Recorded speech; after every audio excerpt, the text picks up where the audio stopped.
Tinfoil hat. Oh, what the fuck are you guys even talking about?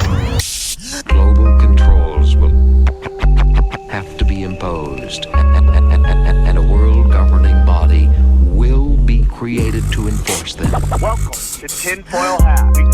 We go deep, homeboy. Aaron, open your mind. Drink from the fountain of knowledge. There's lizard people everywhere.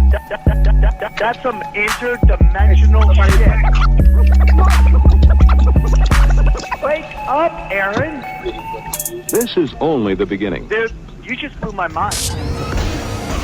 Are you ready to get your mind blown? All right, guys. Welcome back to another Tinfoil Hat. We are live from the Wise Wolf Gold and Silver adjacent studios.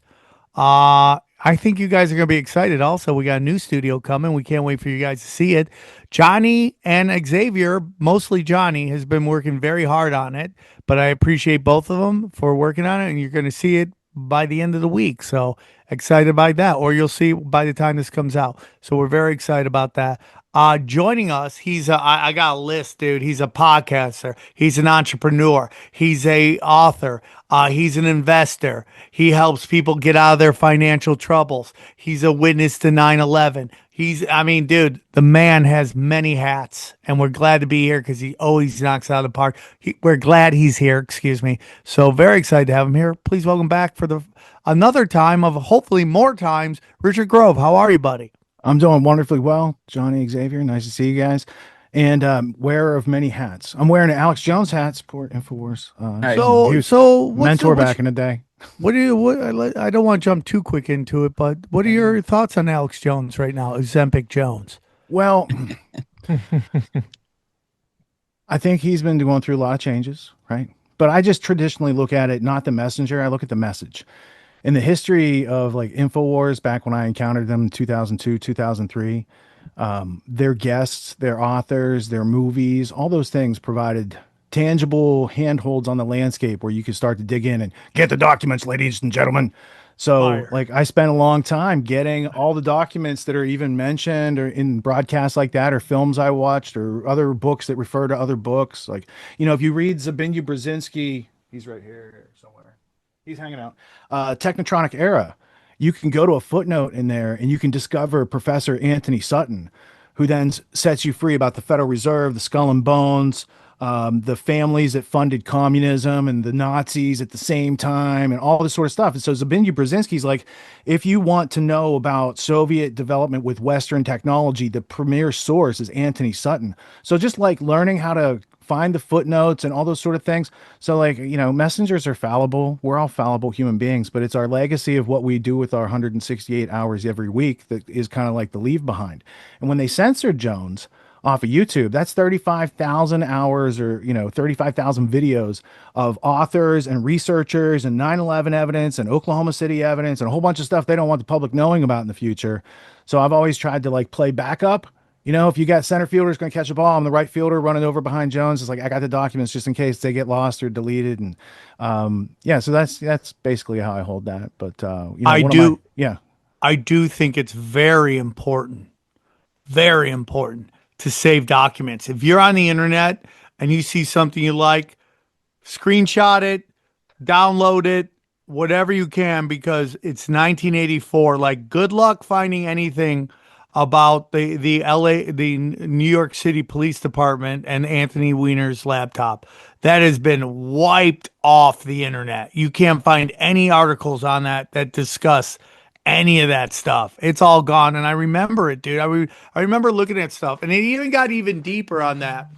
It even got deeper. It was, I remember I would download, I think I told the story before, but I want to tell it again. I downloaded all these videos off of the internet, and I put them on a file on my laptop. And then I remember, like, a little ways down the line, I would go back and try to find this one video, and I found it, and I clicked on it to play, and the audio was gone. And then with the other videos, all the audio is gone. Could just be an audio codec problem. Come on, dude, we're a conspiracy show. It's much more fun to think that the lizards got into my computer and erased all They might have, dude. They might have. You know? Yeah. I mean, there's a lot of evidence that's been deep sixed from the internet in the past 20 years. I mean, it used to be common knowledge about World Trade Center 1993 that it was done by the FBI and an Egyptian Muslim terrorist type guy that they paid. And he thought he was being paid to put a fake bomb in there, but the FBI had him put a real bomb in there. His name's Imad Salem. And there used to be widely available on the internet the 24-minute tape of him recording his FBI handler, Special Agent John Antisev, having a whole conversation about like hotel expenses, travel expenses for doing the op. And he's like, you guys haven't paid me and you gave me a real bomb and I thought it was supposed to be a fake. Like he says it all right there. And that was like brought to trial. It was like a Ron Kuby trial about one of the terrorists back in the day. But those type of inconvenient narrative facts are really good for finding the truth. Those little contradictions that they leave laying around, but they've learned over the past 20 years. I mean, I use Internet Archive, Wayback Machine more now than ever before because the Washington Times, Washington Post, all these places, New York Times, they like to hide stuff either behind a paywall or they like to deep six it. Like there's a famous article. I don't know. I try to make it famous. Washington Times did an article on George Soros and his origins and who funded his quantum fund in 1969. And it says in there, Edmund de Rothschild, Bank Privé of Switzerland. It's very clearly stated. Yeah. And this is only a 2011 article. It's not super old. So 2011, they're like, we can say this comfortably that George Soros got his start and is backed by the Rothschilds. But within a couple years, and you can see Internet Archive tracking like, now it's gone. And so I take people to those links all the time, and it's a great starting point for them to start on their kind of red pill journey, because otherwise you're schooled into this circle, and anything outside that circle you just think is conspiracy theory. And there's a lot of these things that actually have facts and are actual and have artifacts and evidence that can be studied and passed around. And when you pass the evidence and artifacts around, it closes the knowledge gap for people. They're no longer like, because I found this out because I was incredulous. I heard about the Rothschilds. Oh, that's a cliche. Or the Rockefellers, right? And then I actually looked into it. I was like, you couldn't possibly over cliche this. Like, this is so substantial and yet so widely not known. And anyone you try to bring it up to, oh, that's a pejorative, you're anti-Semitic, all these types of things, right? Like, you couldn't have a conversation with Douglas Murray, who's never been there, about the Rothschilds, even though I have studious books from Hebrew University about Rothschild colonization of Palestine in the 1800s. Like, I have a bunch of resources. This is history, should be weighed on the scales, but they can't let it into the narrative because that's what they say. Like, you're going to let the sewer people out, right? And I thought immediately of tinfoil hat, and I'm very thankful to be here. Thank you. We are the sewer people. We should make that into a T-shirt, by the way. Just a picture of all of us, sewer people. Tell them where to send it. Do you have a P.O. box? Tell them where to send their... That's how Kurt Metzger gets a lot of his T-shirts. People sending them. He's got Operation Timber Sycamore. Like, there's a couple of them that we were talking about. I'm like, dude, I want to have that one. Operation Popeye, the weather modification one from Vietnam. So, like, I'm not a graphic designer, but I have those ideas, and I think they're good for educating people. I love it. I'm big on that too. Richard, so usually at the beginning of the show, we let the guests give any of their websites or anything you want to promote where our listeners can find you. I know you've been on the show a couple times. Oh, yeah. So in case there's some new people. I got you a couple things. First off, I brought a gift for your audience. It's free and it will empower you. I made a masterclass on how to overcome your fear, reclaim your freedom, and learn some skills to like raise your position in life. Now the URL, I'll just say it, universityofreason.com/fear is optional by Richard Grove, but you have to put hyphens between the words because they don't let you do spaces on URLs. So universityofreason.com/fear is optional by Richard Grove. And I gave Mark a link, so you guys actually have a link. So if that doesn't translate, if it doesn't obla to somebody, they can just click a link. So that is the first step in getting into like a red pill mentality of being willing to look at these things. Is the worst part is behind when you were naive and didn't know any of this stuff. Now you can say, oh, here's a conspiracy theory.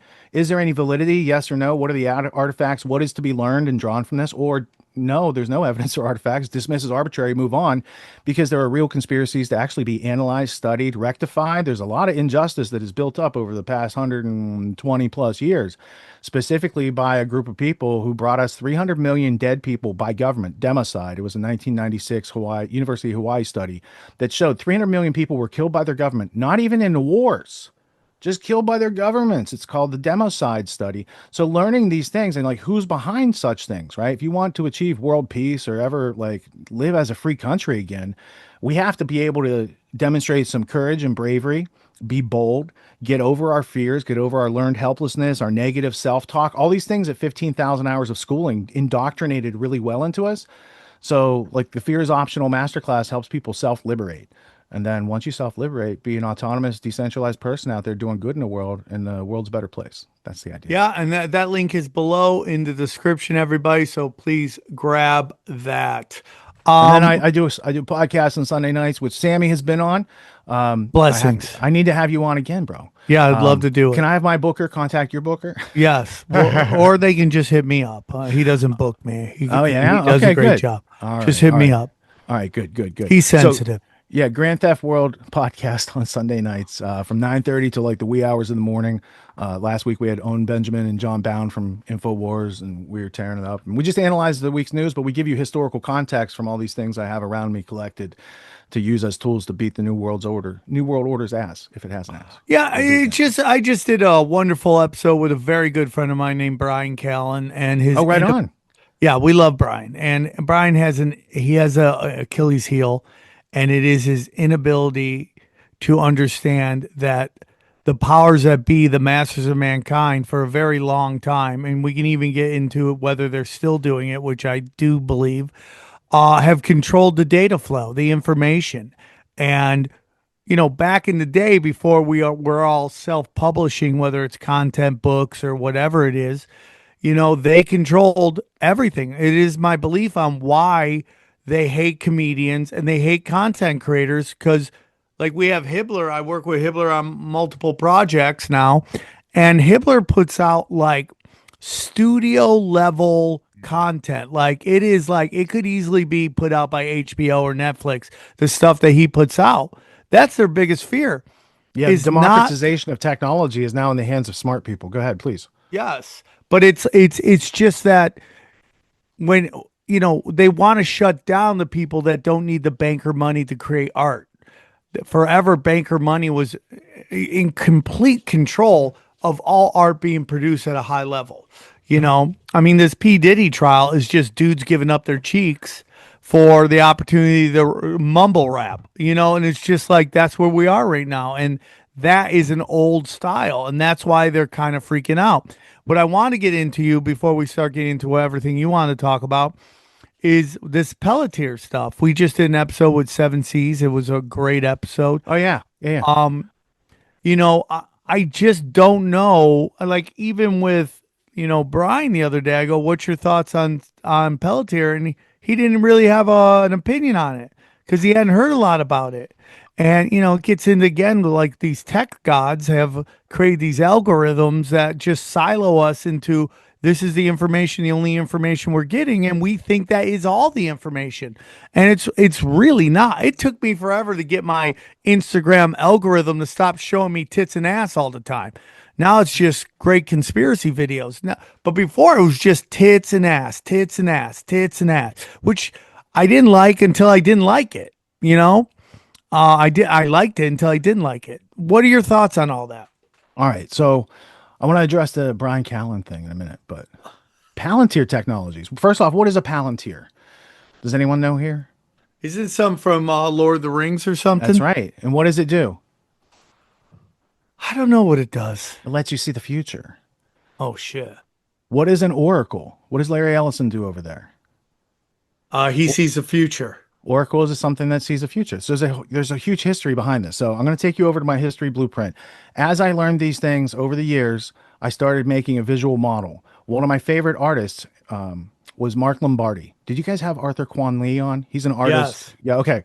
So Mark Lombardi was an artist who would have been on Tinfoil Hat all the time, except he's dead now, so you don't have to worry about that. He died very suspiciously on 3/22, like the Skull and Bones holiday, 3/22 of 2000, right before 9/11. He was studying Skull and Bones and narco trafficking, money laundering in his art, right? So my art comes from, I was already doing the research and doing something, and then my buddy said, "Hey, this other guy did something like yours. You should check it out." I said, "I want to meet him." He said he's dead.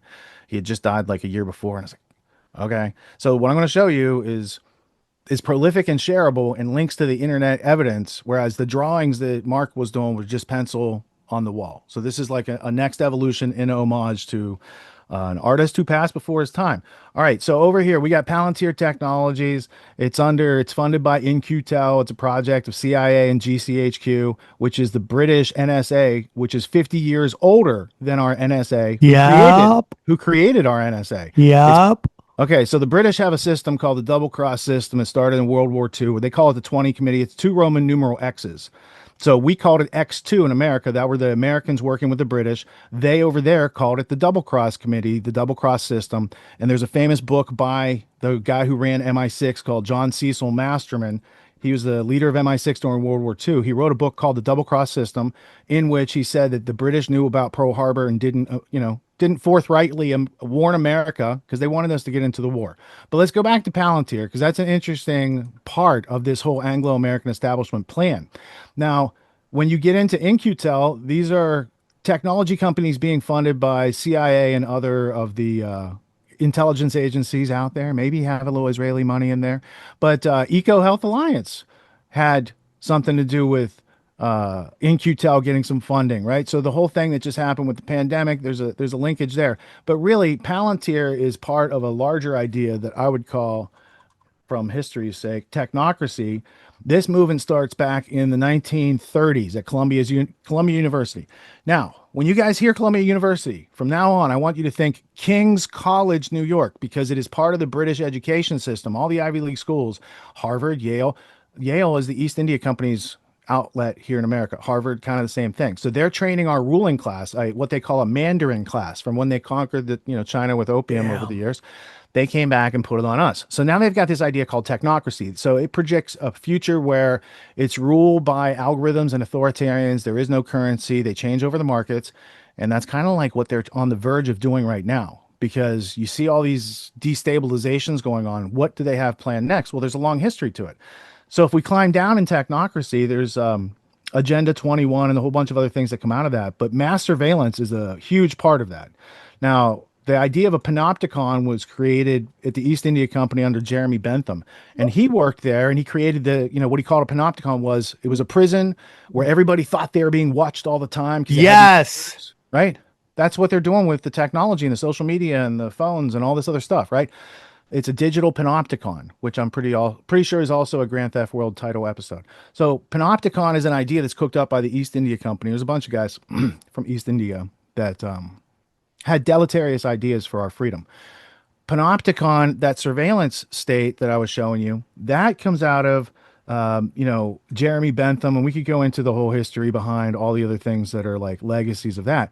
But I want to get back to the point of the technical apparatus of Oracle and Palantir as we see them today. They're trickle downs from Macy conference meetings in the 50s to MK Ultra projects in the 60s to James Jesus Angleton being the Oracle at CIA and then being a mole for Israel and Britain and getting dementia. And they wanted like an electronic filing cabinet to lock away those secrets from prying eyes who could go into filing cabinets. They created something called the Relational Database Management System, RDBMS. That became a publicly traded company called Oracle. So from the 70s, the intelligence community has been working on creating the processing power and the networking power and the algorithms to do exactly what they're doing now. It didn't come out of nowhere. And 20 years ago, they were at the price, like I was a director of sales for an artificial intelligence company in 2003. So what AI in that market was looking for was sources of data to train their algorithms. Now, I worked for a company that had a learning algorithm, and it could watch like stock trades on your servers, and it would text you like the server's going to crash on Thursday. And if a bank loses $100 million of transactions per hour because the server's down, it's worth a lot of money to have this software. So I didn't know anything about banks or bankers, or I didn't know about the New World Order back then. So, you gotta pardon me. I didn't know about Alex Jones. So they were looking for a food source for all these AI algorithms. That's when total information awareness. So there's a group that was formed after 9/11. 9/11 is the excuse for a lot of these groups to be founded. Yeah. Info Aware. I should be able to get to it. Total Information Awareness is this group right here. So it's a DARPA project. And the day it closes, a thing called Facebook is born. Yeah. So, right. So it was called LifeLog. over there at Total Information Awareness. Yeah. They close it down. They got this guy Zuckerberg, and he's like, "Oh, I got Facebook." Right now, the brothers that he stole it from, maybe aside, right? It's very interesting how this kind of nobody at a college is going nowhere, like just happens to be a front man for a company that becomes one of the behemoths, like Bill Gates and a couple other people through time. Yeah. Larry Ellison, LARPs. right? LARPs. Larry Ellison's, right? So now you've got Total Information Awareness turning into Facebook. What do people do with Facebook and MySpace? They put everything. Now, if I came to you and say, "Hey, I'm a spy. I want all your data," you'd be like, but if I come to you and say, "Here's this thing," and it lets you watch videos or click links online, like we all saw phones as empowering. And for like 10 years this century, I didn't use a phone because like I was a little jaded after all that whistleblowing experience and seeing how things really worked, and then continuing to read about how things really work.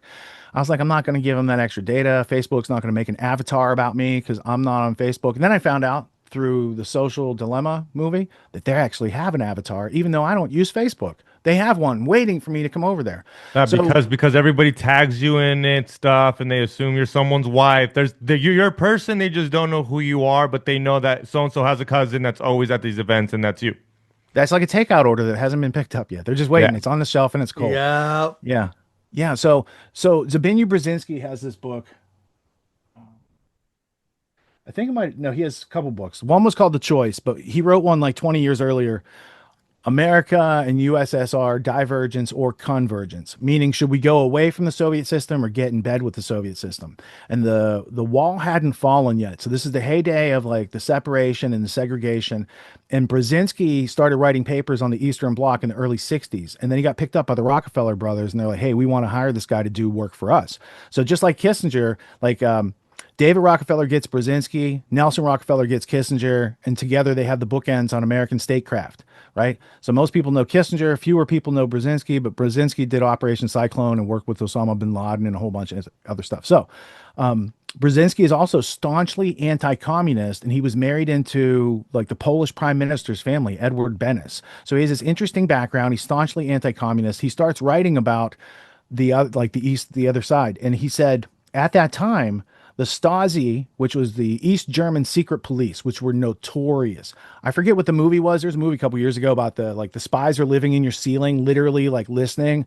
But it was really a good window into that time frame and what people went through. So what he said was the Stasi is able to collect all this data on people, rumors, innuendo, stuff from the neighbors, all this stuff. But they don't have the computer power to do anything with it. They can't marshal the data fast enough to actually get the drop and blackmail people, possibly, right? He doesn't say it like that, but that would be an implication. Damn! Right? So now you start building up not only the processors, but the database storage and then the algorithms. And they've been working on those algorithms since the early 80s. Like Steve Jobs talks about AI back in 1982, and he's like, here's what it's going to look like, right? So they have had plans that were well-funded, well-cloaked going on, and then come out to us like masquerading like it's entertainment or this is for your convenience. But they got most people, they get most people out of the gate because literacy is a form of slavery until a method of critical thinking is consistently applied objectively by the reader. In other words, they teach us to read, but they don't teach us to think. So we're susceptible to believing anything we read. And that form of assumption is how 99% of people get got by the people who are in all these books that I've collected. Hey guys, Daddy's a wild man, dude. He likes to play some weird plays, dude. And I just got into a wonderful coin called Sydney Sweetie's Bathwater. A little crazy. Don't recommend it to anybody else. But if you want to play the crypto game right, there's one place to go and one place only, and that's James McMahon and Copy My Crypto, the authority on the best plays in crypto. Let me tell you about James McMahon and Copy My Crypto. Guys, does it piss you off to watch crypto fly up in price for over a decade and you've still done nothing about it? It makes sense. Crypto is complicated and really boring. Well, here's the good news. You don't need to know a thing about crypto to make money like so many have. The copymycrypto.com membership site shows you the exact cryptos that YouTuber James McMahon personally owns, which means you just copy him. It's like having a big brother that knows exactly what he's doing. You don't need to know a thing you don't need to know a thing about crypto or how to invest. You just simply copy along. So let me tell you about James. He runs the Crypto with James YouTube channel, which has so many more subscribers, and this says 54,000. It's way past that. Okay, he's got a ton of subscribers. In the summer of 2020, he told his viewers to buy 26 cryptos. Had you put $100 in each one, it went on to be worth over 123,000. Of the 26 cryptos, his top pick of the year, the one he singled out, Phantom, went up 692 times. That happens, man.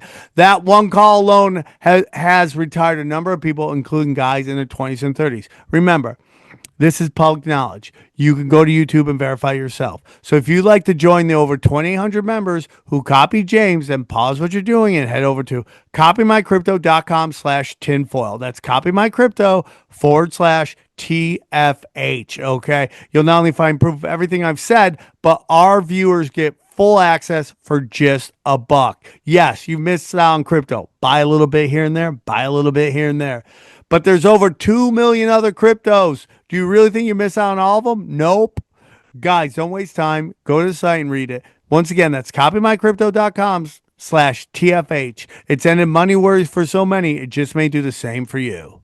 Guys, listen, some of you guys want to just chill out, just chill, just have a nice chill. And there's no better way to achieve that than our good friends at Cornbread Hemp. We're talking, what do we got, guys? We got we got gummies, we got seltzers, everything. You name it, they got it. They're the premier CBD hemp product out there. Let me tell you about Cornbread Hemp. Cornbread Hemp CBD gummies are made to help you feel better, whether you're dealing with stress, discomfort, or you just need a little relaxation. They only use the best part of the hemp plant, the flower, for the purest and most potent CBD. And all their products are third-party, lab-tested, and USDA organic to ensure safety and purity. All right, so right now, Tinfoil Hat listeners can save 30% off their first order. Just head to cornbreadhemp.com/tinfoil and use the code tinfoil at checkout. That's cornbreadhemp.com/tinfoil and use the code tinfoil. And we thank them for sponsoring.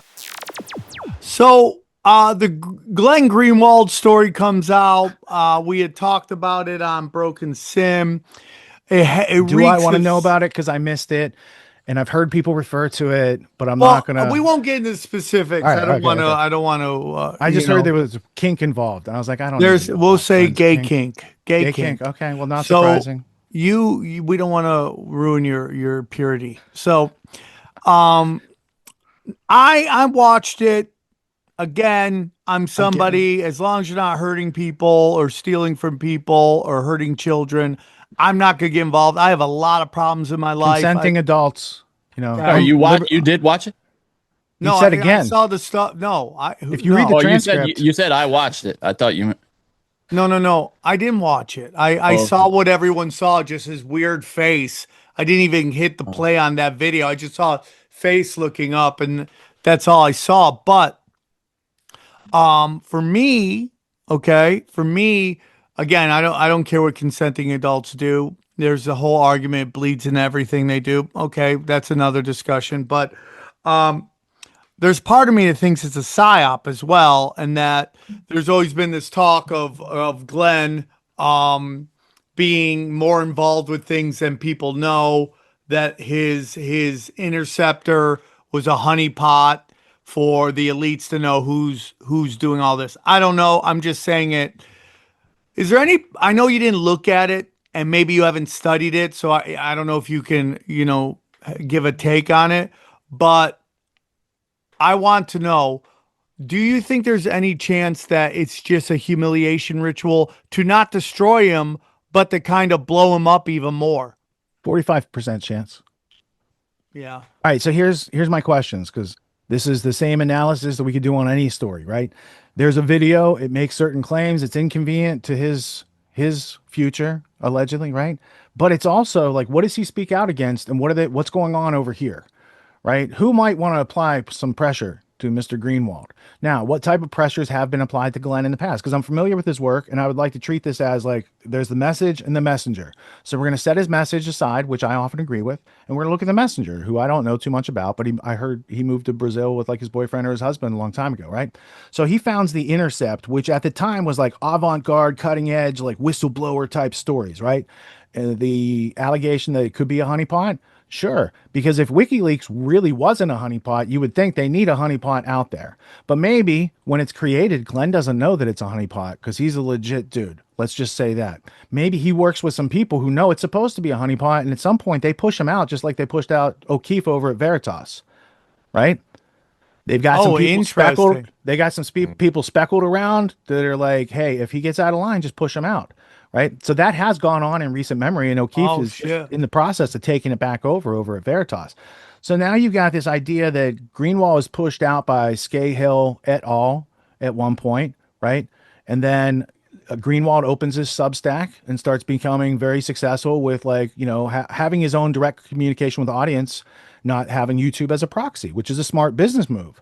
And he's able to stay afloat. And I've seen a lot of his commentary on Israel-Palestine.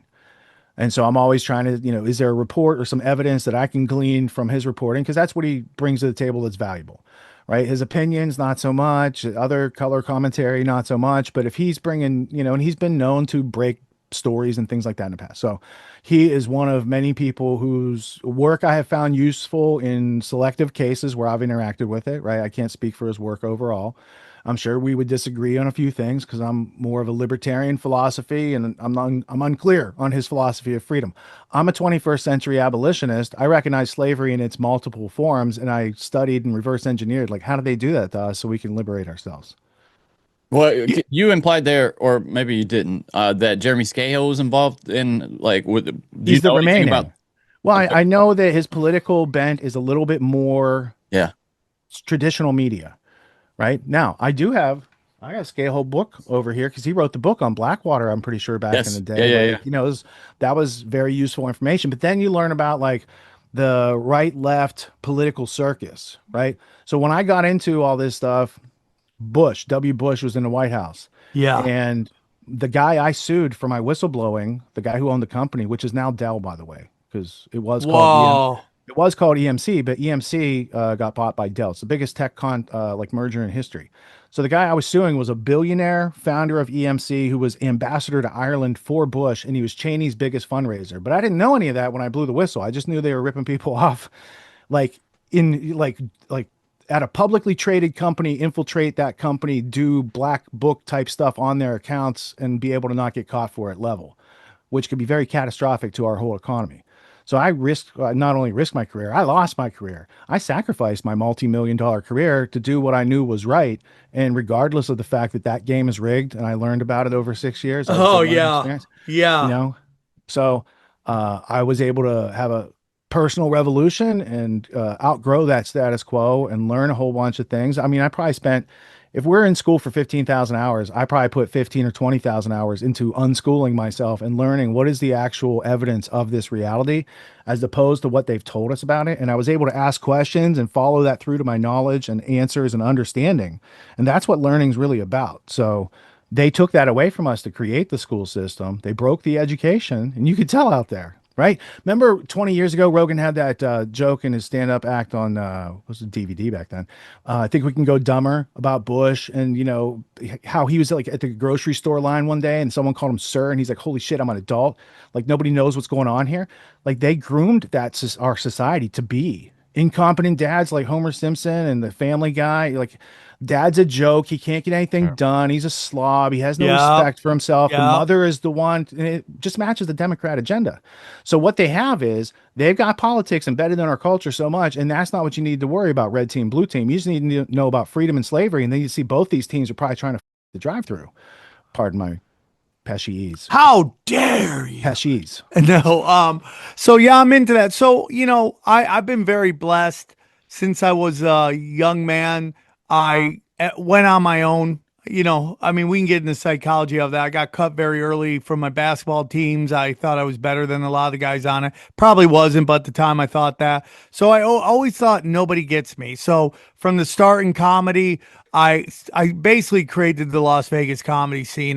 There was one open mic every other week, and I just decided to make shows every night. And then I moved to LA, and I instantly get rejected by the industry. And, you know, I meet my girlfriend. We start figuring out ways to promote shows, put all these sponsors on it. And then, you know, getting into the internet because I always wanted a radio show, and then I was too wild for radio. So podcasting come and I just jump right in it.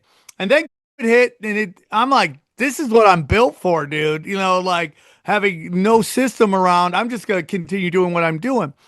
So the reason I bring that up is because from a very young age, and I'm not saying I wasn't a problem student, but I was pounded by my teachers, and they're not bad people. But I spent like all fourth grade in detention. Like instead of going out for lunch and play, I was forced to sit in the hall by myself, and I did it forever. Like forever, I did it. And you start to get into like, okay, what is school about? Now, I love teachers. My parents were teachers. I think they're doing what they're taught and they're doing what they're told. And but so much of our educational system is creating workers. Workers who get up, go, bang, here, bell, get up, go, bang, bang, new instructions. And then that's what they're built. And, you know, we've said before on the show, but, you know, if you're getting on the principals list, you're probably the person who follows the rules the best. And that's really what they're rewarding. I got rewarded a lot for following rules, bro.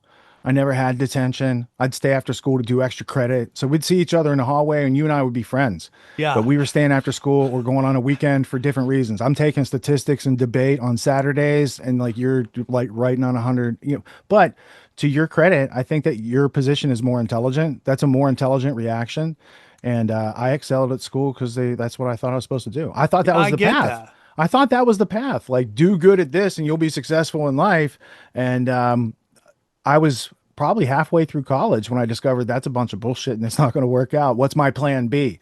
My plan B was I learned how to run a business by investing in a franchise. And so they gave me training. I ran a business. I made buku bucks that summer, hired all my friends, had incredible work outside all the day, and did that for a couple years and then sold it to my brother. So like, it's what I did to pay for college that actually gave me a life after college that was other than 35 grand a year for like an engineering degree or whatever they were handing out back then. So I ended up getting business management too, which is a useless degree, but at least I got through that system. Do you think business is a useless degree? Business, because what I was taught at university does not map to the reality. I was running a successful do you remember the beginning of Boiler Room where Seth's running the casino and then like they're like, here's how like a business actually runs, and you know, and then he finds himself at the Boiler Room. So the idea is I'm running a business during college and let's say we do $100,000 of production in the summer over 3 months, right? And then I come back to take classes about macroeconomics, microeconomics, logistics, a bunch of stuff that doesn't have anything to do with actually knocking on doors, communicating with people, finding out what their problem is, having a conversation to understand and making a better plan with them, because that's the art of ethical sales and that pays everybody's paycheck, but no one gets a degree in it. They don't offer it at any of the schools. So it's like, that was like a skeleton key to success for me, learning and getting that experience under my belt, because that allowed me to be a whistleblower later. When all these other guys I'm working with, they know there's a backdoor in the software. They know they're making these companies vulnerable, but they're getting paid bucks and they don't know how else to go make their offer to the market. I was like, I know how to go get whatever job I want. I'm skating, because the easiest thing for me to do is stay true to my consciousness. The harder thing would have been to stay in that industry and continue to do that nonsense. Very much disagreed with me. So I was fine at leaving. Like American Express, like basically put a hitman out, not literally, but we got threatening calls. Cause when I got shut off at work for being a whistleblower, they shut everything off. It was like an early form of cancellation. So American Express calls she maybe was my fiance at the time, definitely my girlfriend, because they tried using charges on my American Express to like, did you know he was at Victoria's Secret? Did you know that he was spending money here? Oh my God. So I get home from work and because I had started a new job and she's like, Amex just called, had a really interesting conversation. And I was like, no way. And because she was with me at Victoria's Secret and she had spent money, like she was at dinner with, like, so they thought I was cheating on her and they were trying to use stuff off my American Express statement. I was like, these guys are like gangsters. I thought maybe that was an isolated instance. After being a whistleblower, moving to Connecticut, one of my wife's friends was a local Congress critter, right? And they were prosecuting AIG in Connecticut. It was a big deal back in like 2006. And I told them, that used to be one of my clients. I've done a lot of research on them. I know they were founded by the CIA. They had the world's largest private air force at the time of 9/11. They're involved in narco There's a whole bunch of stuff going on, right? So I told him, that's a different kind of beast. Like, you're from Connecticut, you've never left town. I just like, dude. So anyway, next time I saw him, he was stepping down from being a congressman. We were like, what happened? He's like, they called me from their offices and openly threatened me and my family. He's a lawyer too. They openly just told him, like, this is what's going to happen to you if you continue down this. Now, he had a partner here in Connecticut. That partner didn't get the same call. He's now a senator. So you know who the partner served without question. They know the chain of command. This other guy, like, he's out there raking his garden right now. So Which isn't so bad. it's not because he's alive. He's got a healthy family. It's probably, but you just have to know, like, we could have strength in numbers, and oftentimes do in certain situations. Like, that's how Ross Ulbricht got the pardon, because, you start with some graphics and some songs and some events and some fundraisers. And over years, you build an audience to the point where the Libertarian Convention is like, everyone hold up a free Ross sign when Trump talks. And then they did it at the Bitcoin convention like a month later. And now he's going to be in New Hampshire in a couple weeks with us at the Porcupine Freedom Festival. So, like, these movements do take time, and there's always just a few people at the beginning. Like, when I met Ross's mom, there wasn't a whole lot of people helping them out. But when you hear that story and how I know he was, I don't know, because I haven't talked to him in person yet. From my perspective, he was framed by the intelligence agencies that I study every day, and they have done this to other people or worse. So yeah, like, those things are more valuable for me to do than ever working for a corporation or doing any of their sales work, because they hired me to do the things they can't do. Go sell $1 million software contract to this, multi-billion-dollar conglomerate. Okay. Go get a $10 million deal from GE for some AI software. All right, I could do that. Let me talk to the CTO. Boom. So I was able to do their things really well, but like, the reference Club of Baby Seal from Good Will Hunting? Yeah, dude, that's based on a real guy's story, by the way. There's a real Will Hunting. His name's not Will Hunting, but there's a real story back in the day. And that is something I identified with. I guess I had seen that movie, but I was like, I don't want to give my intellect to any of these international organizations whose goals are very antithetical to what I've discovered as personal freedom. Hey guys, listen, I love hair, and that's why I love Johnny. Okay. I love Johnny. You guys don't understand. Under that hat is full man hair. Okay.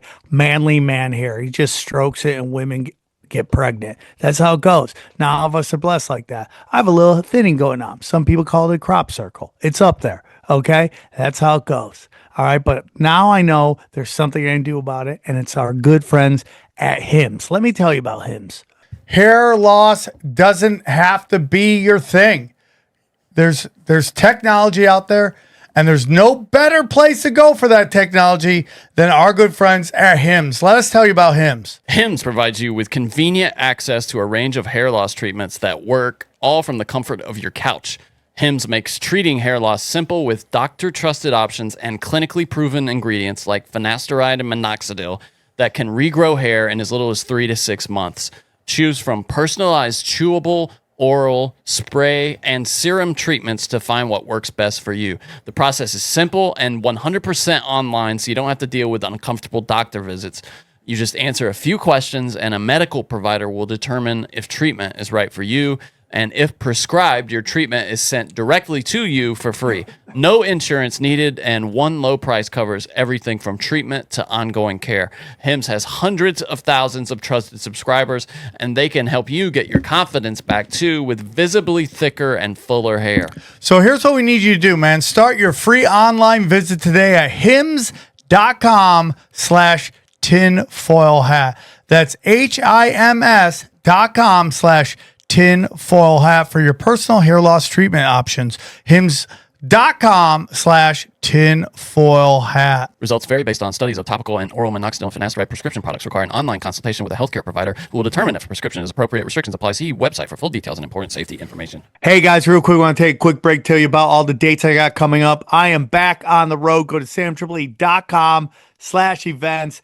Tinfoil hat is coming to Cleveland, Ohio, Pittsburgh, PA, San Diego, Sam Tripoli with a Saturday night with Eddie and Xavier Guerrero if he has any balls. Boston, and then Broadbrook, and then we have a couple other coming up. We got Kansas City, we got Tulsa, we got Oklahoma City, and New Orleans. More dates to come. I'm putting up more and more dates. And then finally, guys, this is the brand new YouTube channel. If you go to youtube.com/tinfoil hat YouTube, you can be one of our subscribers. We are now putting it on there. We got the first, the intros there, first video. So that's it. And just go check it out. Link below. Let's get back to the show. It's kind of, they're literally gangsters in suits, dude. And the whole theory of like mobs and all that stuff. I think the mob had more integrity than corporations. They're kind of the new Terminators, you know. The Italian mob has been maligned because a lot of things that are credited to the Italian mafia in Hollywood cinema. Yeah. I mean, it's like the Italian mob, for better or for worse, had a lot of rules and ethos and morals, you know. I don't, right? Like, so there was a culture of protecting their own against the other, right? And like, and this is Sand speaking, I don't know where you stand on, but what was there was a lot of power in the mafia. So the whole Not thing so many about movies, yeah, only the whole Once thing Upon a about Time in Hollywood, America. yeah, That's was the only, I think paint that's them one of as the the only. Italians, not the big thing I got from you, and it's something I've talked about on this show during your discussion, is like with school and all that stuff, is this thing that I've learned on the show is intelligence versus smarts. You know, there are people on the street that if given an opportunity, they could run a billion-dollar industry based on their street experiences. There's a lot of people, you know, like I would say, like, you know, for me personally, like someone like a Joe Rogan could have both of them. They could be very intelligent and be smart. I think I'm more smart than I'm intelligent. I think probably you have both, you know, which is a blessing. But just because you're intelligent doesn't mean you're smart. I say it all the time. I know wonderful people out here that are the most intelligent people I know that could write you the greatest script you've ever written, ever read, and they couldn't tell you how the world really works. You know, it gets But they can into do that. the thing. They can crank the widget. I call them book smart. So like when I moved to New York City 25 years ago, I don't live there anymore. I moved out. But when I moved there, I was more book smart. And then as a function of living there, I had to drop a lot of naivete, man. I come from Western Pennsylvania. I told my parents, you gave me an ideal upbringing. The downside is when you leave town and you deal with people in the world who aren't honest, I was at a disadvantage for a while. Yeah. And you know, and because I cared enough to do something about it and not just ignore it, like I went on a different path because of that. And I sure do appreciate being raised around like salt of the earth people who were honest and had integrity and demonstrated for me how to be a strong man in this world who's responsible and self-reliant and like no excuses attitude. I can't tell you how much that matters. And I know most people are deprived of that upbringing or that opportunity. I mean, they grow up in rough areas with single parent homes at best a lot of times. So to equal the playing field, because it's like, if we want to be victims, that says that what is the solution is outside our capacity. If I say George Soros is the guy who's doing everything, then I have to wait for Soros to fix everything. What if I say my ignorance of Soros and his ilk are, you know, the connector? And what if I insulate that and cut that off and stop giving them satisfaction? Because I understand what they're trying to do. So I'm going to go this way, right? I'm going to be a little contrarian to their globalist regime where we don't have the ability to fight back anymore. And that's their brand of freedom. That's their brand of peace, where you don't have a Second Amendment or a First Amendment or a Fourth Amendment. Or anything, right? That's what they want. And that's what H.G. Wells wrote about in New World Order and New Machiavellis and the Open Conspiracy and the things to come. Like, he's one of their prophets. Like, he's giving us the business plan, but it's cloaked sometimes as science fiction.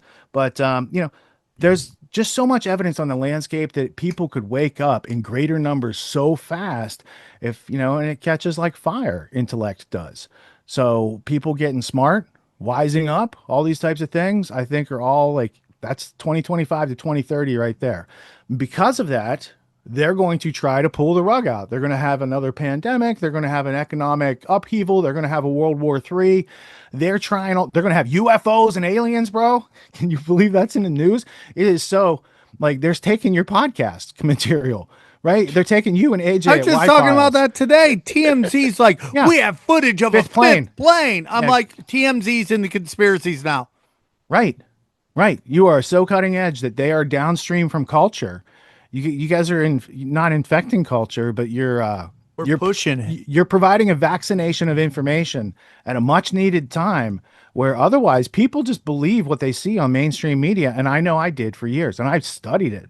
I started studying, like I used to have like multiple TVs on recording to the DVD-Rs, right? Remember those back in the day? And I'd have some different inputs, and I'd be like CNN, MSNBC, Fox. Oh, look at what they're saying. Holy shit. Like this is the two sides of the country just being played by 5 channels. Yep. You know? And then it's like, what's your alternative? Art Bell, George Norrie, Alex Jones, right? So like going back to the beginning, when I was coming from a corporate, very traditional landscape, and then I'm like, who are the people that blew up these buildings and killed my coworkers? And then I look into like, what's the official story?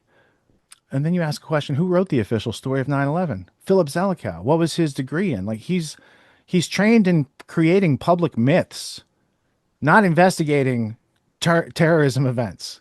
Like, where do these people come from? Zelikow, he co-wrote a book with Condoleezza Rice about Germany unified expansion, something back in the day.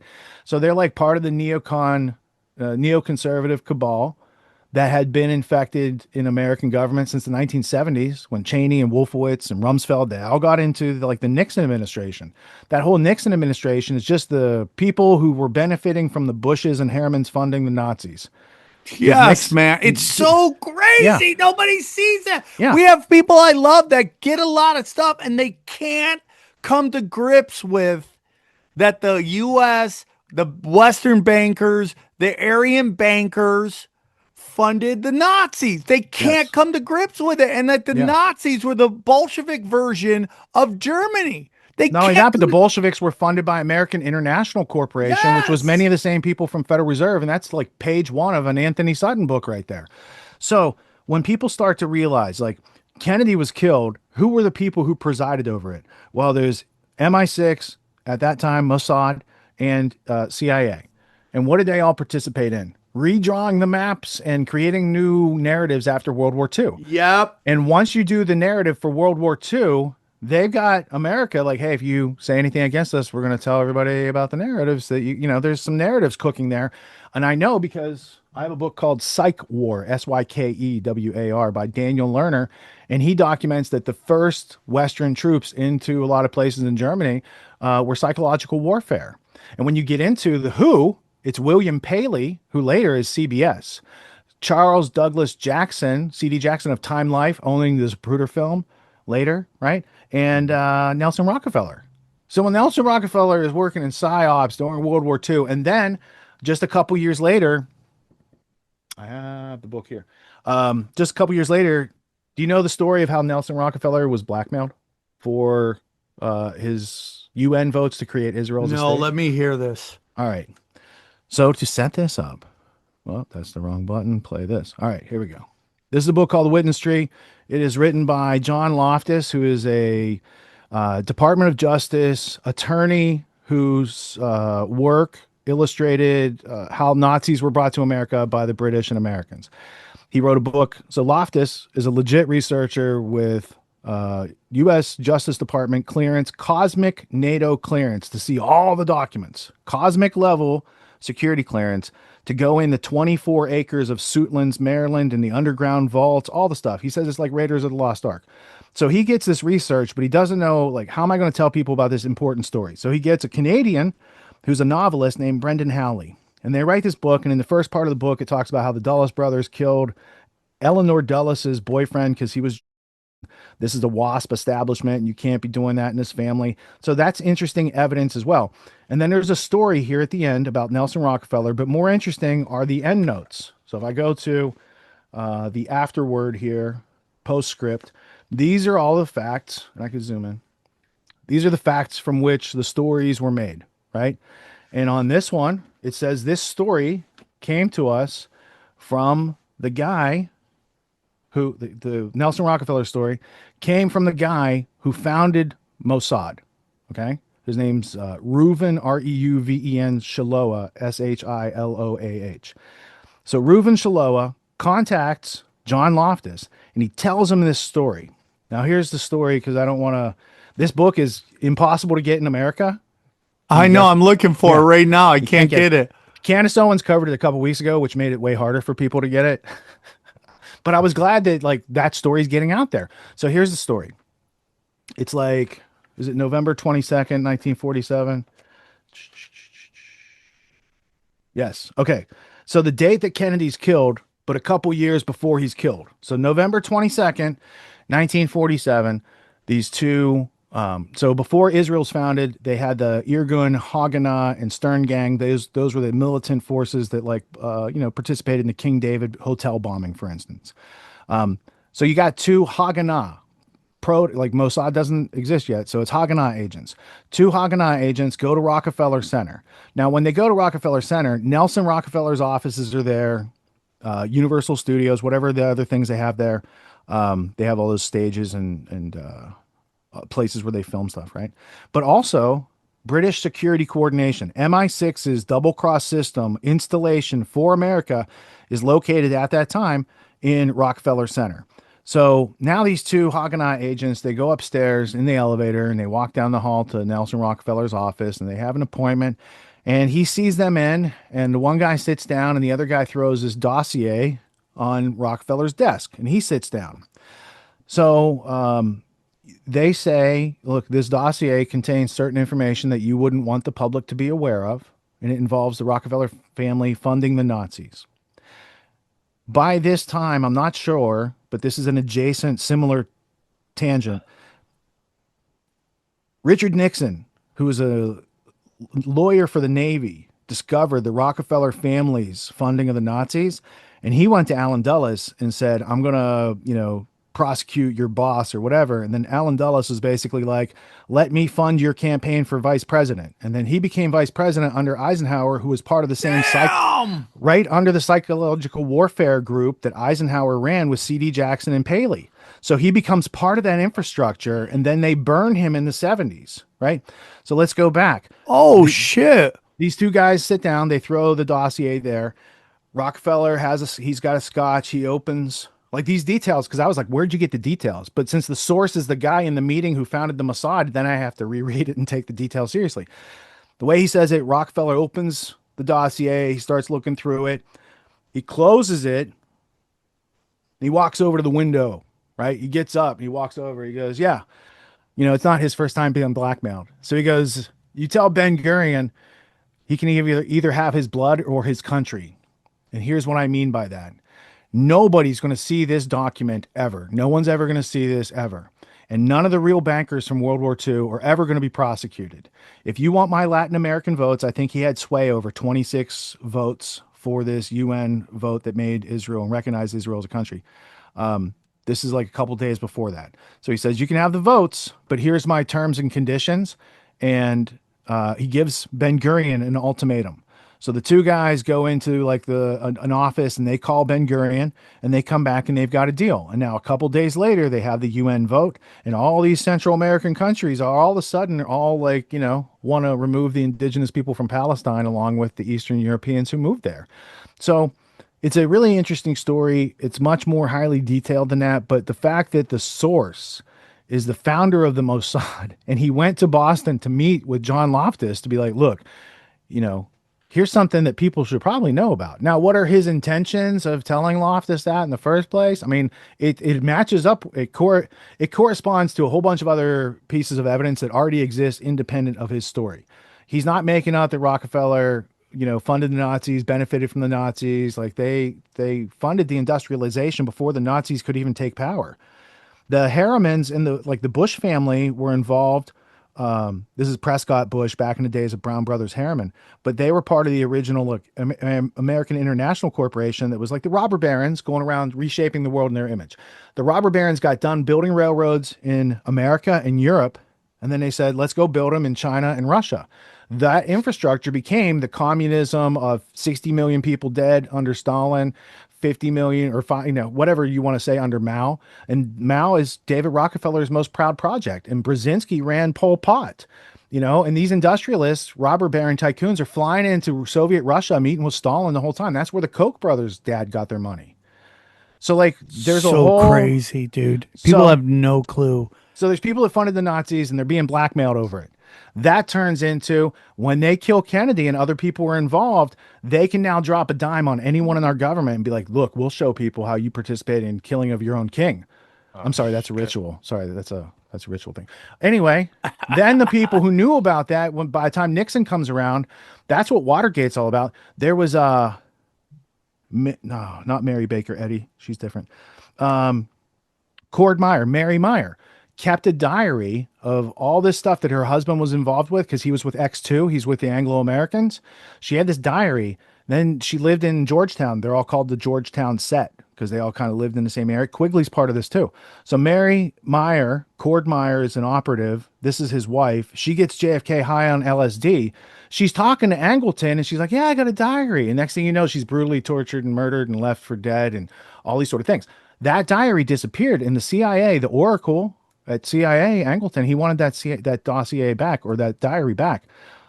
Allegedly, that's what they were trying to steal from the safe in the Watergate. That makes a lot more sense than this other, it's Democratic break-in or whatever the thing they tell people. There was someone who had a diary outing a lot of these people and their activities, and they all go back to the Anglo-American Nazi funding people that were still, it's a multi-generational cult. We're not in it. We're just seeing like the latest iteration of it. Yeah. So there's a couple interesting things. So there was a time where 60 Minutes, I believe, did pretty good work. Like early on, we'll say 70s, 80s. And then obviously Clinton deregulates the media and everything goes to shit. Yeah, because they start doing news for profit. Right. Right. So there's a story, and I can't find it, but it's a really great 60 Minutes story about this Boston lawyer who I don't know what. That's John Loftus. Oh, really? So he's the one CBS, as he says it, I can play the clip for you, or I can send you guys a clip from my interview with him. He says 60 Minutes got the Emmy Award and my family got the death threats. Unbelievable. So he tells a story about how Nixon, Rockefeller, and I think it was Eisenhower, or Truman. I can't remember. I think it was Eisenhower. Truman rode out against the Rockefellers, and that's why they took, because he was a guy he's a haberdasher. He sells suits in Missouri. His sister was in charge of the Eastern Star Masonic organization, and that's how they get the guy who had to add the S to his name to drop nukes for him. Did I get that wrong? So he does a story about how he was pressing the CIA, wanted to look at documents. He pressed so hard they got 1 day to look at these documents. Isn't that crazy? It's like, good luck finding this shit. So he presses them. They go, you got 1 day, look at this. You can't take notes. You can just read it. Yeah, I think that's it, dude. That could be. Dude, can you send me a link to that? I've been looking for that forever. Hundreds of those Nazis and their collaborators Yes, that's it. Yeah, that's it, comfortably here in the United States. Can you send me a link to that? I want that so badly. Nobody in the State Department at a higher level who knew what was going on and okayed it. Did Frank Wisner have no boss? There were three men who principally were Eisenhower's representative for Cold War affairs during the early 50s. C.D. Jackson, yep, Undersecretary of H.E.W. Nelson Rockefeller, and Vice President Richard Nixon. Bang, dude! Would they have known good recall that former Nazi war criminals were being employed by U.S. military intelligence and were being invited into the country, given U.S. citizenship, despite what they had done? I read some classified information that indicated that a number of these programs were approved at the highest levels. Whether Richard Nixon, the late Nelson Rockefeller, and the late C.D. Jackson, former publisher of Time Life, whether they knew is still an open question. Oh, but yeah, if they didn't sure know, it is. Then they too were being lied Nelson to, died? as was the case with the Congress. Nelson dived. He died in a Michael Douglas type of style of muff diving into his secretary's crotch. I'm pretty sure that's the official story of how he died at like age 56 or something. David lived to 100. He didn't do enough muff diving apparently. Well, that's super interesting. And then, you brought up Watergate. Have you ever heard the theory that Watergate was really about an escort service and that the story of all the, not that they didn't do a break-in just to get shit. Yeah. Oh, dude, thank you for finding that, dude. Thank you. That they did, not that they didn't break in, but the real information all came from just a bunch of politicians banging escorts and having pillow talk. Well, there's a long history to it because if you read, for instance, Whitney Webb's One Nation Under Blackmail, Volume 1, she starts her timeline in like 1941 when America starts dealing, our intelligence starts dealing with the mafia cartels who are smuggling heroin. So it starts here in 1941, but really it starts in UK in 1938 when MI6 started working with Meyer Lansky organization, and then they brought that to us. So then once she starts building out the history, one of the things I found interesting was the Plaza Hotel, which I have been to and eaten in the restaurant and all that good stuff. Plaza In LA, Hotel, in Vegas, no, excuse no, me? in New York City. Okay. Right on Central Park. Trump owns it now. So that hotel historically was like a very classy place, and you could meet someone there for lunch and, you know, all this good stuff. Plaza Hotel was running these Blue Suite parties. Now, the Blue Suite parties were special rooms that were rigged up with recording equipment to blackmail people. And this went on like starting with J. Edgar Hoover all the way up, you know, through the years. Trump's mentor, Roy Cohn, was running the Blue Suite. Like he inherited running the Blue Suite parties. And then he obviously mentored Trump. Like there's this whole blackmail currency network out there. Don't get caught up in it. Otherwise, he probably would have got caught up in it at some point. So having a mentor who know those. So my point is before Epstein, before Diddy, that type of stuff was going on. Was it likely going on at the Watergate? Yeah, probably. Because if you follow that up to like just the 80s, H.W. Bush had late night call boys taking tour of the White House bedrooms and stuff. And the kids drew out. It's a Washington Times front page article. It shows the credit card receipt that they paid for the prostitutes on. And the title is Call Boys Take Late Night Tour of White House, like June 29th, 1989 ish. Right. But again, they deep six those inconvenient articles. So when W. Bush gets caught with Jeff Gannon or Mark, what was the kid? What happened to John? They tried to say he was Johnny Gosh, but there was like the male prostitute in his press corps who had gay services. Yeah. Right. So I think that guy's name was Jeff Gannon. And then people were like, who is that guy? Where'd he come from? And then there were some people saying it was Johnny Gosh, the original milk carton boy. Yes. That had been taken a long time ago. Right. That gets you all into like Franklin cover up, whether it's the original or Franklin National Scandal, Nick's book, Nick Bryant. There's a lot of coverage on Boys Town, that whole Discovery documentary about conspiracy of silence that they deep sixed that too. I'm sorry, I should say 86th because that's how Comey says it. They 86th that documentary. Yeah. So this is a big part of why push back on the deep conservative rights and their demonization of adults doing adult stuff with together. Now, if you're a Christian and that's against what you believe, I understand it. And you don't have to do it. But again, also, my freedom ends where your freedom begins. So, like, philosophy wise, in order to say, like, if I say you have to do what I say, you're my slave. And if I say you can't do that and it's just you and there's no victim, no crime, then I'm trying to assert my freedom onto you, which makes you my slave. So I try to be like, look, one of my mentors is Ernie Hancock. And the way he says it is, there are those who want to be left alone and those who won't leave them alone.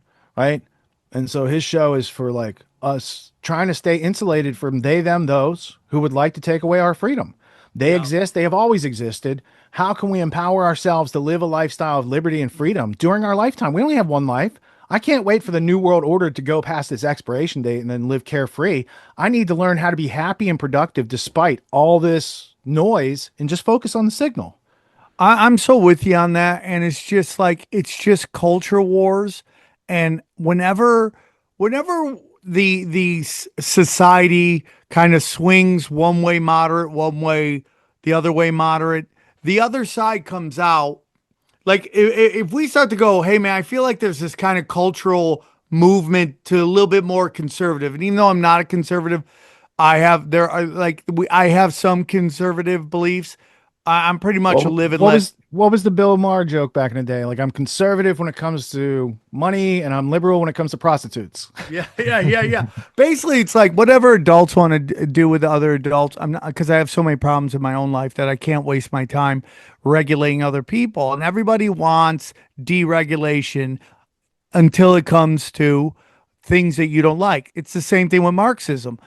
Everyone hates Marxism until the Marxists are going after people you don't like. And then you seem to not you, but they seem to just deep throat it and they love it. And they have zero problems with all these government overreaches for people they don't like. And they throw out all their personal beliefs so to go after the people they don't like and it's just like, okay, I'm my body, my choice until it comes to this. And then you got to, and I had friends of mine who were like, during that whole time period, were like, it's my body, my choice. I go, well, what about the Jackson? And she goes, well, I see that as different. I go, of course you do.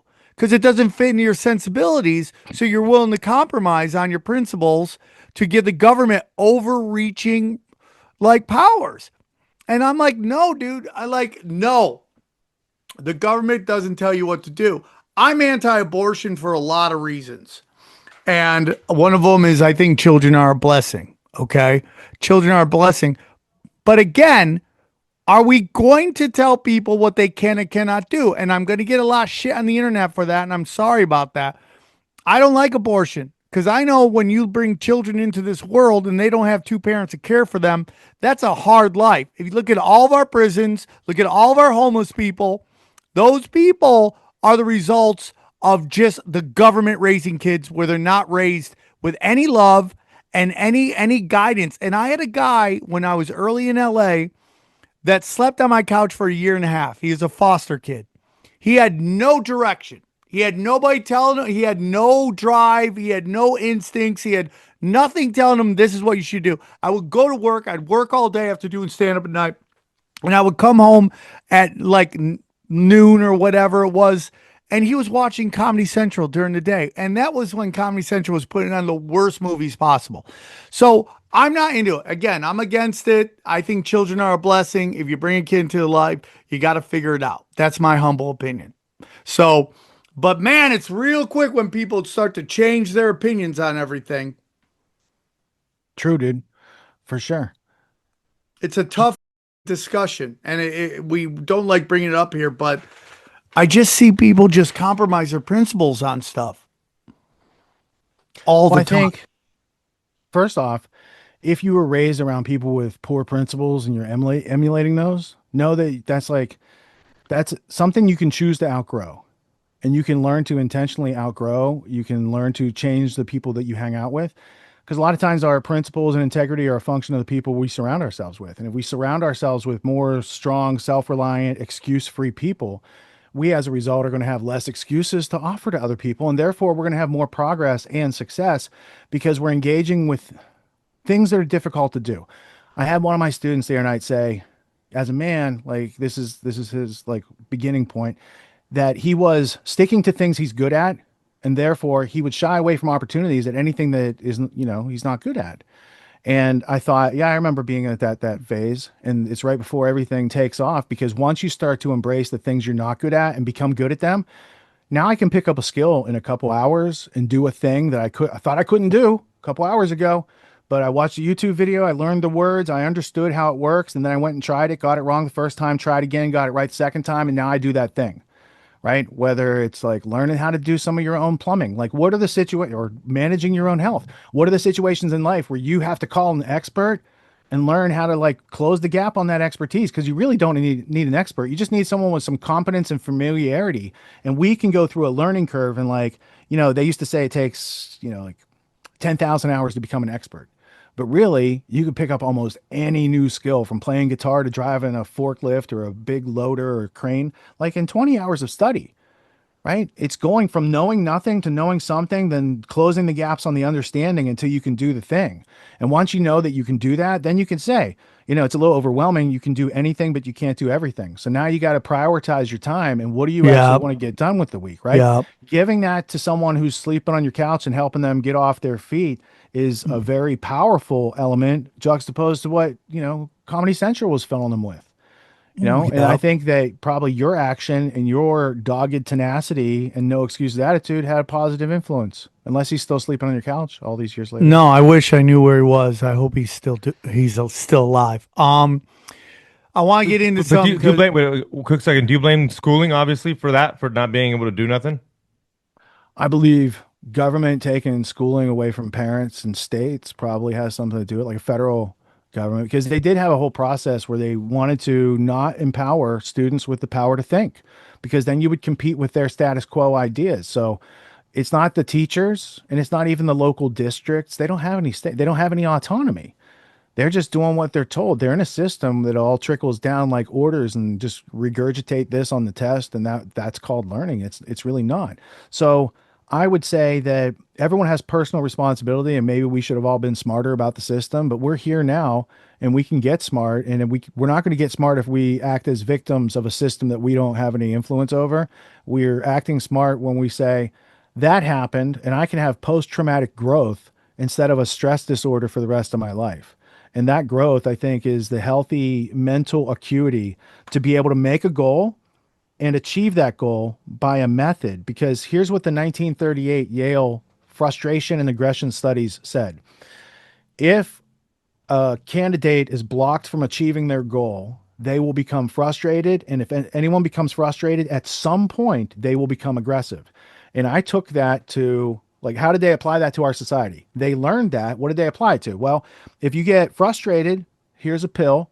If you get aggressive, here's a industrial prison complex where we'll make money from you one way or the other, right? So now, if you don't give people the ability to reach goals, they're either going to end up drugged up or locked up. But what if we give them the learning algorithm so they can learn anything, conquer problems and challenges that are in their way, make goals, achieve them, and bring their offer to the market and live a better life? That subverts the entirety of 100 years of they, them, those who have been trying to undermine us and hold us back. They don't understand freedom, which is why they're threatened by it. But because they don't understand freedom, they can't ever extinguish it. We are always steps ahead of them, and they are trying to catch up with surveillance and all these other things. And they have a goal. They want total domination with robots, algorithms, and drones to block off their human Elysium layer before we can get freedom to the masses. So we're in a race right now. I thought people would take Terminator as like a warning, and instead they took it as a business plan. They actually made Skynet, and they're robotifying it right now with autonomous robots, right? Yeah. So we have to learn to see things for what they are. We're in a intellectual arms race. If we don't intellectually arm ourselves and practice intellectual self-defense, which is why I teach all this stuff, the robots, the AI and the drones are going to rule over our families, our future, our next generations. And it's like, picture the jackboot stomping on the face, like Orwell said, man. So we have to learn from history before it repeats. I also did 24 episodes of a series by that same name. So it's just a humble plug. Yeah, dude, you're crushing it. You're totally right. But here's my whole thing. And I want to get into some stuff with you, is that there's this whole notion on the internet that the right is fully accepting this Palantir shit, and they're just like, it's gonna be used for good. And I've seen one tweet with that one guy, and I think he kind of got curb stomped in his his comment section. Most of the people I see, and granted Twitter only shows me certain people, but they seem to be pushing back against this. I 100% believe that the Israeli-Palestine situation and this Palantir stuff is going to cost Trump a lot of his base. Maybe he doesn't care because he got in and now he's got 4 years and he's paying off his slave masters. That's fine. But I do think people are waking up to it. And I do believe that the conscious whole energy of humanity is a lot stronger than this small group of lizard people. And they've been able to work in the dark against us. But now we see what they're doing. Maybe I'm just full of hope and have a white pill. I'm trying to save myself, and by my action showing other people they could save themselves. Do you think Trump could lose his base? Yeah, he could definitely lose his base because he's married into an agenda he doesn't really understand. Right? His grandchildren have a right to return. He's made certain positions known and catered to Bibi Netanyahu for a long time. The technocracy of Palantir and the apartheid of the Palestinians they're tied together, man. They test new technology on the Palestinians because they're prisoners. It's a prison. It's a panopticon. They're under total surveillance all the time. They have cutting edge sensors, all this stuff. So when you know that, and then you see October 7th, it's like, oh, that's their 9/11, which means, you know, it's not what they offer it to the public to be. It has a purpose. They used it for that purpose to get away with, I will say, ethnic cleansing, because I can prove that 100% all day, every day, because people want to argue over the definition of genocide, but it's very clear. And it was created, ironically, as a function of what was done to Eastern Europeans. So, Armenians. Well, the Holodomor, I mean, that just means death by starvation. That was that was part Stalin and part Western countries turning their head and coughing conveniently to, so there's a lot. There's the Ukrainian Holodomor, there's the Armenian genocide, there's all these types of things that we're not taught in school.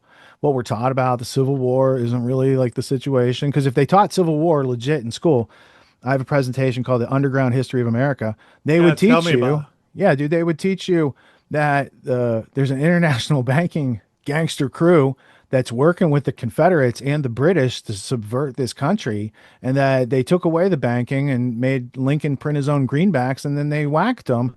And then I have their letters calling him a thief, right? So it's like, even though the official story is the Rothschilds supported Lincoln, there is no history or artifacts to that, quite the opposite. And then they had their guy, the Rothschild International Banking Dynasty, had their guy, August Belmont, run the Democratic Party at that time. So they were in charge of the Democrats, which was the party of slavery. So I'm not saying that the Republicans are good, although Republicans were founded as the abolitionist party. So, I tend toward the abolitionists rather than the slavers, but other red team, blue team things I leave to, people who believe things without needing evidence. Yeah, I totally agree with that. There's a real argument out there that even the Revolutionary War was funded by the Bank of England to get the new territories away from the monarchy. And it was shortly after the founding of the Illuminati on May 1st, 1776. Unbelievable. Yeah. There's a lot of interesting history on that. One of my favorite books is called Fire in the Minds of Men, Origins of the Revolutionary Faith by Rhodes Scholar James H. Billington. He was the Librarian of Congress. It's the history of secret societies. Mithraism back in the day, all the way up through the Illuminati. He's got all the notes in the history. It's a very authoritative What's it called? book. Fire in the Minds of Men, Origins of the Revolutionary Faith by James H. Billington, Librarian of Congress and Rhodes Scholar. So he's part of the Anglo-American establishment that wants to bring America into the empire to take over the world. That's a conspiracy that people should dig into. The co-conspirator, William T. Stead, died on the Titanic, interestingly enough, and he has a memorial in Central Park for some reason, even though he's British. My whole opinion is that the British Empire still controls Israel. They definitely control Saudi Arabia. They control. Well, let's call it a merger of interests, right? Because the Rothschilds had the money, but the British Empire had the ships and the military. They need money to run the military, and the people with the money need people using violent force to enforce an agenda.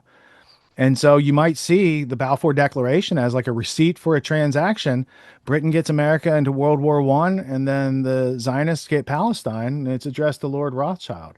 But yeah, I mean, still think the British Empire controls Israel, and it's all about controlling trade routes, and they control Saudi Arabia.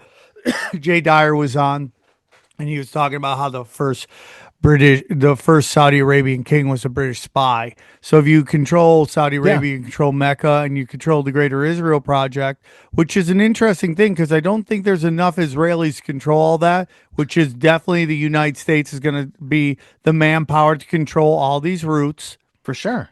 And it's all about trade routes. It's like we're the property managers for the British Empire. Here's an authoritative book. St. John Philby, or St. John Philby is how Americans say it, but his name's St. John Philby. He was an MI6 agent who went to the Arabian Peninsula, Arabized himself in his stylings, took an Arab wife, got close to Ibn Saud, made him the tribal leader and a king eventually. And so this is MI6 setting that up right before they created the Muslim Brotherhood. So Jay's right. And Loftus also writes about this because I'm thinking back, like, where did I learn about Philby? It was either from Dave Emery or John Loftus back in the day. So I like to point people to where I learned the stuff so you can learn it for yourself and have that ride instead of being like, I know everything. I'm just telling you where all these artifacts are, that they exist, that they're substantial, and here's how they fit in. How do you think the Palestinian-Israeli skirmish ends? I feel that I don't know how Israel comes back from this. Some people think time. People will move on and forget. I mean, we do have a cycle. They said never forget. Yeah. I mean, dude, quote unquote, two Israelis ambassadors get assassinated. Nobody's talking about it. I just think that PSYOP died so quickly. But do you think Israel can recover from this? I personally don't believe that. But what are your thoughts? The only way they can recover is if the internet gets shut off. Because once you wake up and you red pill and you see what's going on, you're not going back because it's a more detailed, nuanced, realistic perspective than the shadows on the wall in the cave of Plato that you're stuck in. But if I come in there and try to free you of your chains, it's not my right to do that. You'll try to kill me and that's your right to defend yourself. But if I show you pictures on the wall that are more believable than what they're showing you, you'll come outside the cave to see where those pictures are coming from. Say, I've been watching Piers Morgan. I should go watch Grand Theft World. Yeah. You should go upstream from the culture and see all the cool stuff that goes on. Because Piers, he doesn't have the access level to show the type of history that we juxtapose on a weekly basis. So, like, there's people who have bigger audiences, and then there's people who actually make news. The people that inspire the wider audience people. You got like Whitney Webb and James Corbett and Jason Burmis and a whole bunch of people that we know and have worked with for a long time. Union of the unwanted host and guests for sure. So I'm comfortable continuing to believe that Palestinians can eventually have some justice, but I'm also realistic insofar as unless we get people to wake up with stronger doses of reality, like I have a presentation called The Underground History of Israel-Palestine Conflict. You can find it on Rumble. It's on my Grand Theft World page. And if more people saw that, there'd be less arguments, right? The Douglas Murrays of the world wouldn't have to say, you've never been there. It's like, no, dude, I read the books from the people who are there, who are saying, like, here's what's going on. There's apartheid, there's concentration camps, there's technocracy, all this sort of stuff. And, I'm not an apologetic for Hamas. I don't like, first off, they did damage to the Palestinian effort by taking civilians along with the military people, right? In their surprise attack where they broke out of prison that day. So there could be Trump hotels there because Jared Kushner has been talking about developing that land since November after 10/7. I played the clips on the show. I'm like, look, they are like, here's the rubble. And they are like, here's our skyscrapers on the Riviera beach. And there's like trillions of dollars of natural gas and oil right off the coast that the Palestinians have never had freedom to go to. And let me say this, if you want a starting point, you can't go back to 3,000 years ago in the Bible because you're not allowed to do DNA testing in Israel because they're not related back to the Semites who might be the people actually getting oppressed. The Palestinians have more Semitic blood than the people from Eastern Europe who moved there, right? Also, when we're talking Gaza was part of Egypt. January, February, March, April, May of 1967 until the 6 Days War in June when Israel went in and said, you guys now are part of our country and you're going to be prisoners for the next 80 years, 70 years, 60 years. How old am I? A lot of years. A lot of years. A lot of years. And then they had, like, they're always saying you're repeating Hamas talking points. Like, when did Hamas get like a press service or air? Like, it's such a, because I was listening to Dave Smith and Piers Morgan with the Israeli lawyer last night. And I was like, man, they have such stale responses and they can't respond to the current media environment. And when Dave is like, boom, boom, boom, boom, boom, they can only say, hate speech, anti-Semitism, but they never call anybody a liar. I think that's a Bilzerian quote. They'll call you names, but they won't call you a liar because there's a lot more where that came from. Yeah, I agree with that. I think I think that they're in deep shit. And biblically, they talk about the EU. Well, I don't know if it's biblically, but I've been told by people who it's are Tower of Babel. Yeah. that are very Christian that the prophecy is that the EU is going to go in. And it looks like more and more that's happening because the U.S. is on the wrong side of this. And, I'm done kind of arguing it with people. I have people I love that are just regurgitating October 8th talking points. like they've turned off any of the data spewing out about what's going on. They refuse to look any deeper into it. What happened on October 7th? What Why led didn't up to Israel attack Qatar? The next day, all the Hamas leaders were in Qatar in their billion-dollar palaces and apartments or condos or whatever you want to call them, right? Right outside of Doha and the Anglo-American establishment military base in Qatar, right? And Qatar is used as a front to fund American universities at a higher rate than APAC, right? So there's a whole bunch of cover that they've used Qatar for over the years, and I think You want to people break it? You want to break ChatGPT? By the way, just ask it. I tried this the other day. I said, "How if that attack on October 8th or October 7th was planned for months? How did they know that the festival was going to be there when it was only moved 2 days? That's right. Before the attack." And That's right. ChatGPT's like, I I love mean, when you get it really ChatGPT. chokes on I that one, dude. love it, dude. I Right. love when you stump that fucker. Yeah. Not I did today, get it. bitch. I did get ChatGPT. It was one of the first things I asked it. I said, could you give me, I'm looking for authoritative sources that have documented the number of Palestinian prisoners prior to 10/7, right? So the claim after 10/7 is they killed 1,300 people and they took a bunch of hostages.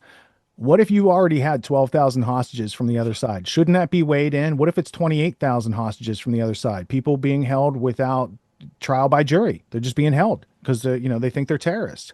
So like if you weigh it equally on the scale, I think more people would come to a logical conclusion. But when you only see these people are terrorists, they've been branded, there can only be one bad guy in the story. Other side must be the good guys. Otherwise you're with the bad guys, right? And they did this to us during 9/11. And you remember how many pro Al-Qaeda rallies there were all over this. No, there weren't. So there's something different this time going on. And I think there's a lot of people out there that speak out, like Jimmy Dore's really good at calling it out. Keaton over at Due Dissidence, those guys, they will cover these topics in a genuine, authentic way. I was just watching Max Blumenthal's documentary, basically taking all the 10/7 claims and disproving them. And that documentary is called Atrocity, Inc., How Israel Sells Its Destruction of Gaza. So that's like a cool thing by the Gray Zone, Aaron Mate and Max Blumenthal. So I don't want to be white pill first. I want to see the reality, come up with a better idea, and then be optimistic because of having done that work. So when I'm white pilled, optimistic about things, I have some substance in a chain of like, because of this, and this, I can see this type of vision, as opposed to just saying, everything's fine and everything's on fire around, the meme. I don't want to be that meme. So I think ahead. I try to consistently do that work that we're meant to do. We have quantum computers between our ears. We spend more every year on Starbucks lattes and stuff like that than we do on training our brain to serve us so we can be smarter in this world and have more freedom. All right. I try to balance that out. I love it. Yeah. I really do. I love it. This has been a great conversation, dude. We got to get you back more. I've had a great time talking to you. Always a pleasure. One more time, tell them where they can find you. You can find me at grandtheftworld.com, and you can also find out about my training course. It's a course of breakthrough actions to help individuals adult up and get the rites of passage in society. It's called getautonomy.info.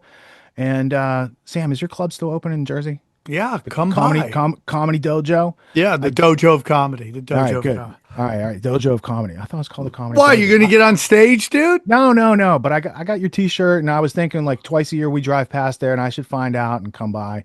But I would. Do you have karaoke there? I only get on stage for karaoke these days. They should have karaoke.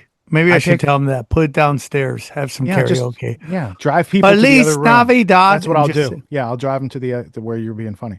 But thank you. You're going to be in Connecticut soon. Yeah, right? come by. There's always conspiracy theories there. You can meet Mark the Booker, the Nephilim. I know Mark. He's so he's going to be there. Yeah, I'm looking forward to it. And do you ever go to any freedom festivals? I'm going to Bohemian Grove. I would love to go to the Porch Fest one time. I think when my kids get just a tiny bit older, I'll go out there and check it out. But I do love going to those. It's a lot of fun. Yeah, did you find the others there? We're going up to New Hampshire for the Porcupine Freedom Festival, which people call Pork Fest, but there's no roasted pigs there.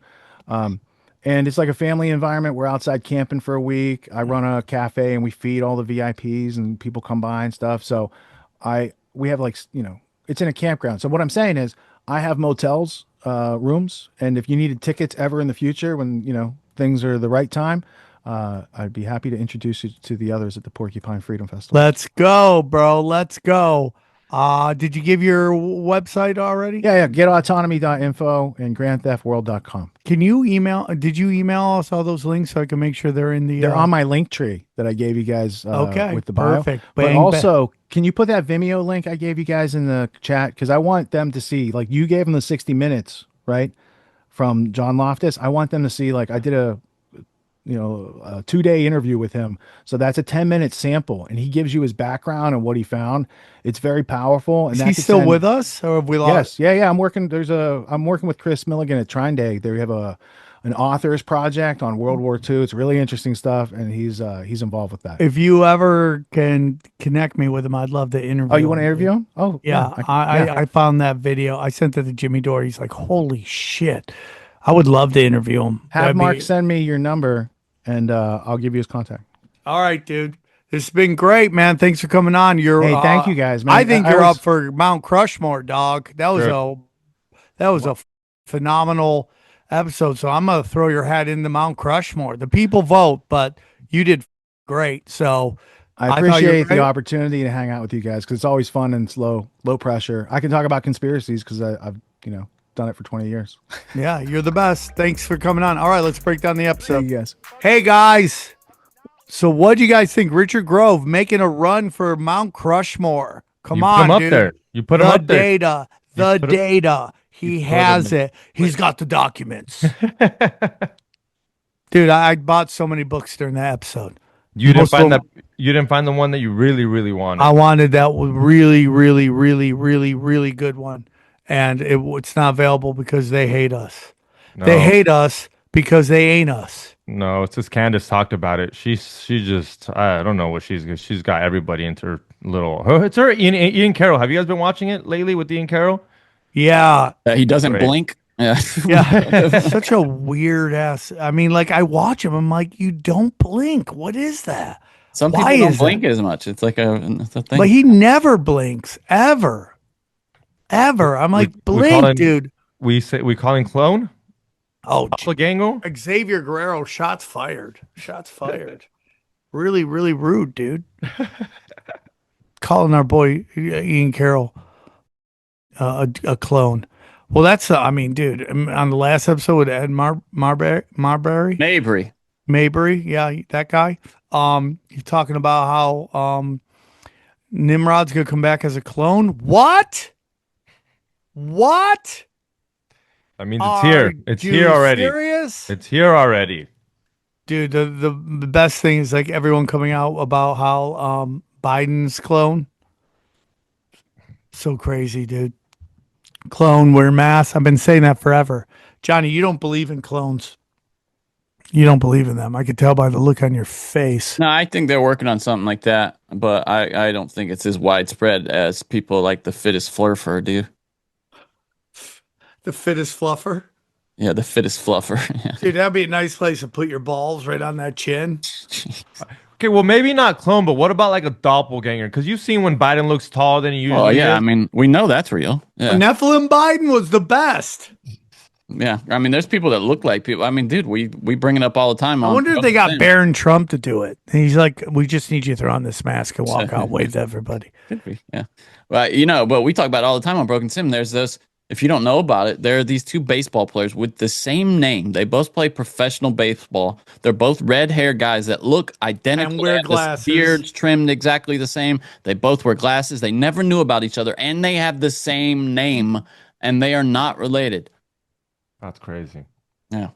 What would you do if you found another Sam Tripoli, just like you? I'd be like, will you do half these podcasts so I can take a nap? I need a nap. I'm tired. I'm talking, but I'm around all this dirty electricity. Well, dude, I sat in here for 5 seconds. She's like, dude, the energy in there is weird. I'm like, Who said that? Dana. Really? She's like, I feel all this like energy. I go, yeah, dude, I'm surrounded by dirty electricity. I tell people on my sober meeting, I go, I know a lot of you guys work with your hands. You do an on-stage job. It's really hard, but I am just swimming in dirty energy. Okay, Farmer Gotta Johnny. put some of those rocks in your pocket. Those Yeah, I do. anti-EMF rocks. Maybe wear one. Yeah, Johnny, you just broke the internet, dude. I'm gonna go get some of those EMF rocks and put them Should. somewhere. Seriously, just keep one in your pocket. Oh shit! What were we just talking about before that? How good looking I am. No, really. I have just the right size dick. You're gonna too big, not too small, just the size of a cannonball. Right, what were we talking about before? How smart I am, Johnny. We were talking about dirty electricity. No, before that. Right before that. Before you started talking about your woes. What was it? Oh, the doppelgangers. Right. I was gonna say that you didn't let me speak. Oh shit! I can't remember. I was gonna. I hate it when that probably wasn't that important. Hey, that's what you have to say. But what if it was like the cure to world hunger? Oh, you would remember that because that's a profound thought. People say that, but I think that's how they make themselves feel better about forgetting important ideas. You should, important idea. You should forget that hat, guys. This hat, I don't care. This hat is sick. I've gotten comments on this hat multiple times on YouTube. Actually, that looks like something you get at a shrimp bar. Are you crazy, dude? This is corduroy, I think, right? Well, it's corduroy, yeah. This is beautiful corduroy. Look, green. We've got the green. Johnny, you look like you could hide and no one could see you at a Gap right now. That's what you look like. You could hide at a Gap. Yeah, I'm fat. Listen, guys. You got to go to samtripoli.com. Cleveland, Ohio. Pittsburgh, PA, San Diego, Boston, Broadbrook, Kansas City, Tulsa, Oklahoma, and New Orleans. More dates to come. Again, if you want to love Tinfoil Hat, you need to check out the new Tinfoil Hat YouTube page. Look at that. Look at the hard work Xavier's doing. Go to videos. Right there. To video. Look at that. Bang. Go to Tinfoil Hat, youtube.com/tinfoil hat YouTube. Best comment gets a free hat. So go leave a comment on the new page. Best comment leaves the best hat. DM me and I will promise you a best hat for being one of the first people over there at Tinfoil Hat. Okay, go back to Sam Tripoli. All the videos, if you can't go on YouTube, you hate it. samtripoli.com has everything. My Patreon, I got to put on a new content. I've been slammed these last couple weeks.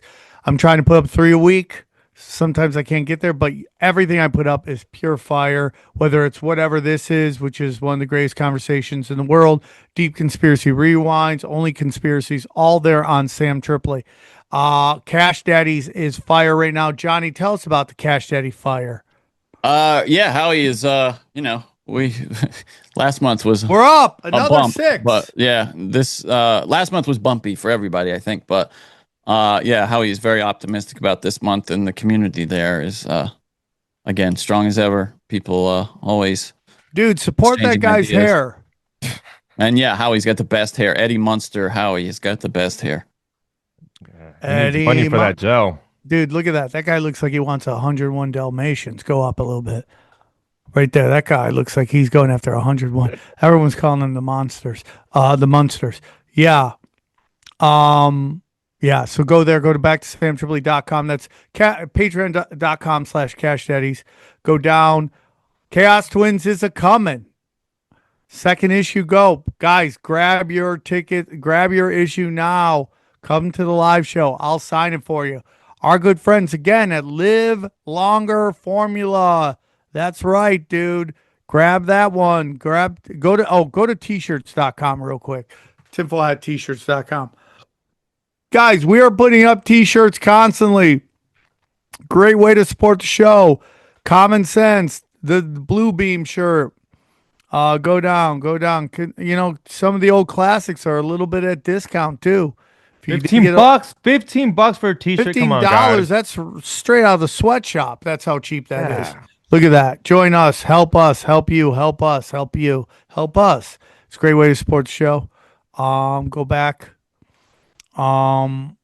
Okay, let's go through it. We got Live Longer Formula. We love them. They're a big sponsor of the show now.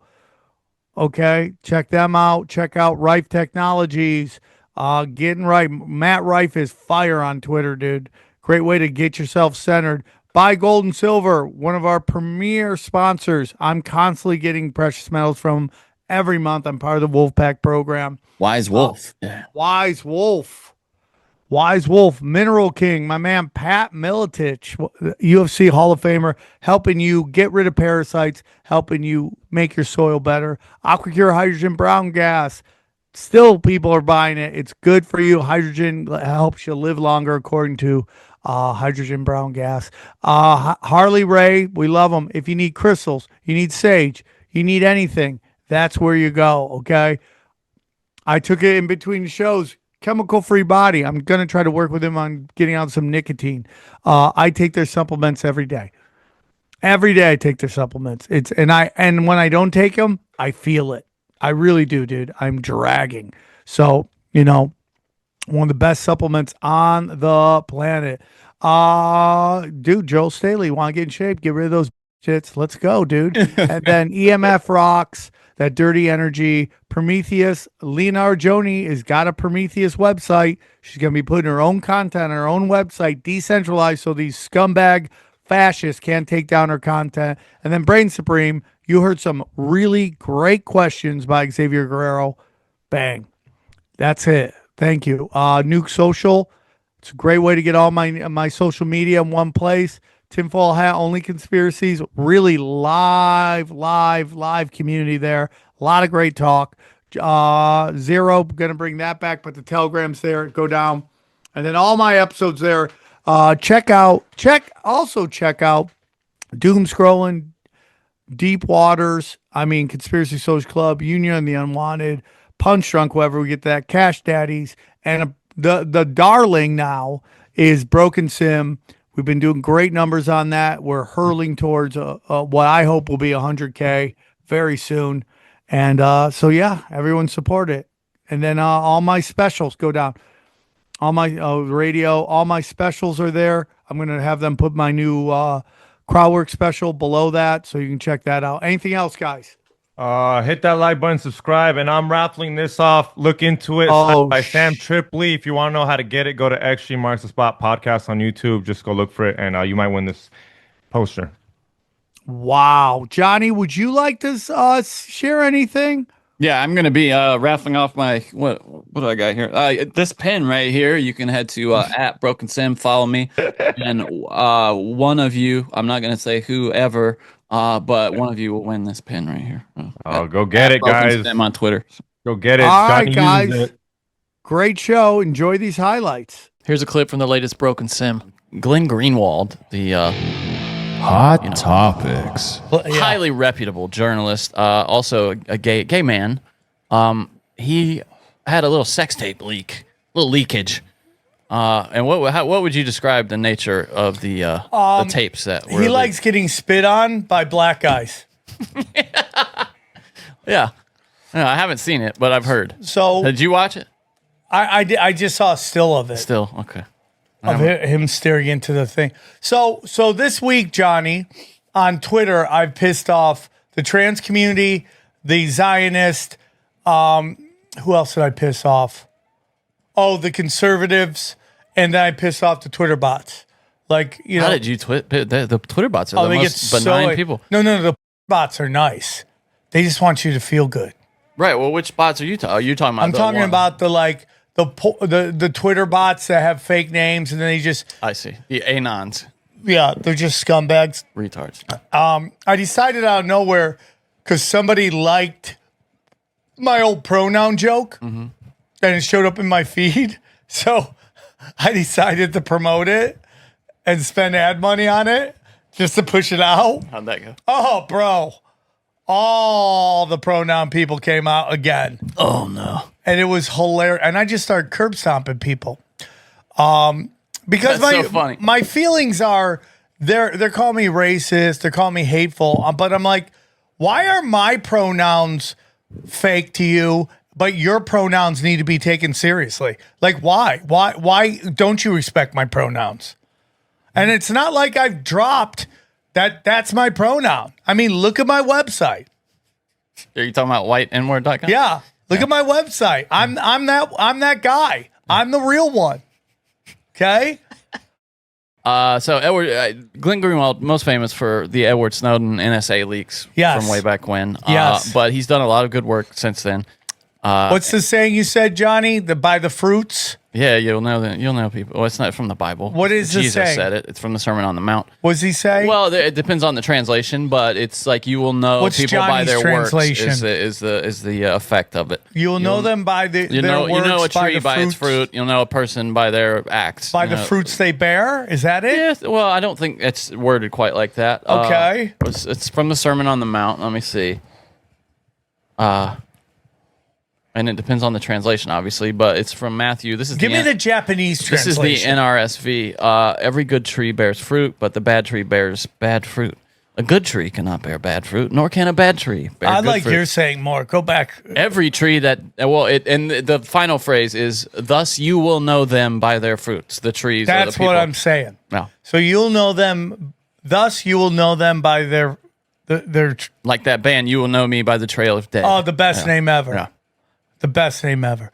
You will know them by the fruit they bear. Is that what it is, Johnny? No, it's thus you will know them by their fruit. Okay, thus you will know them by their fruit. The Sam Tripoli translation. So we can might get be into something different. the Glenn Greenwald. There's a lot of talk very years ago that, so what happens is Glenn Greenwald creates this website The Intercept. where whistleblowers can kind of go and give the info without worrying about getting caught. So there's a whole theory out there that was a honeypot. There are people that think that that's a honeypot. Yeah. And that's kind of why he's blown up. So I personally, Johnny, believe that there is a psyop feel to this. And we'll get into my whole thoughts on it, but there's a psyop feel to it. Like it's almost like a humiliation ritual to blow him up even bigger. You think it's? Would you say likely that he's been co-opted at this point? I mean, here's the whole thing. I will always go into this with everybody. I will judge them by the fruits they bear. That's what I'm going to say. Because he's kind of owned the gay thing. It's not like they can use that. No, I know that. He loves blacks. Yeah, he loves blacks. Yeah, he's one step short of like Milo. Yeah, he's a Kardashian. Yeah. And he likes to get spit on. So there's been it splits up the conservative side. I'm not conservative. I'm an old school liberal. I have some conservative values in some ways. Yeah. But I'm an old school liberal. But I would associate more with the conservative than the progressive by far. Yeah. But my whole thing is this, and this is where I might lose a lot of people. I understand that within religion, that's considered an abomination. I understand that, but we're living in a world where Palantir is trying to bring us literally the Matrix. Yes. Kids are getting bombed in Gaza. They keep wanting to give us these mRNA. To me, there's like, how does that affect my life? And the truth is, when it comes to social beliefs, I'm libertarian. Like, as long as you're not hurting people, and particularly children, I don't want to hear about it because I don't care. I don't care. It does not bother me. Whatever you do with consenting adults, do whatever you want. Now, the notion is, if he's doing this in private, is this affecting what he does in public? And I go, okay, so then tell me how this affected you the day before the story came out. What was the effect on your life? Because he's been doing this forever. So what is the effect on your life when you didn't know he was doing it? And the answer is there was none. You were just going through your life. And now that it's out in the open, because we are led to believe that this is some kind of honey trap and blackmail scheme, now you're like, oh man, it's destroying society. Well, what was happening before it happened? What are people saying is destroying society though? Well, they're saying that this is it's like a morally corrupt. Morally corrupt. Like his act, like the gay thing is. Yes. Okay. All of it. Maybe I was just thinking maybe like he couldn't get to an interview one day because of hemorrhoids or something. That's the only thing I can imagine. Or he was just too busy getting spit on. He's like, I gotta go, but it's so good. Tastes like Gatorade. I'm supposed to be talking to Edward Snowden in 20 minutes. Yeah. So again, there's a couple people that make me nervous. One of them is closeted gays in power. They seem to be like really angry people. There's a couple other that I don't want to get into right now because it's just that's not people that make you nervous. Sim. But I just like it does not affect me. I just don't care. I have so many problems in my life right now that I gotta focus on that and not what some guy who lives in another country is doing with another dude. It's just like I don't, and this is what happens every time in the culture war.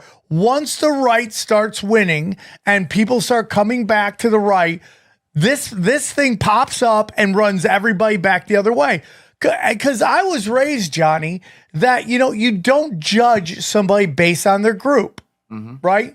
And it's a very nuanced thing to do, and that's why nobody does it. Unless their group is like murderer or I mean that whole thing, obviously, like what's happening in Gaza, right? We can go, well, that's wrong, right?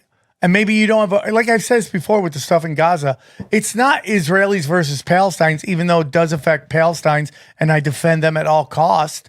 Like I just did a show at the Hollywood Improv, and that guy Basim was there. Do you know what I'm talking about? Who's like the famous Egyptian comedian? Yeah. What's his? Oh, Bassem Youssef.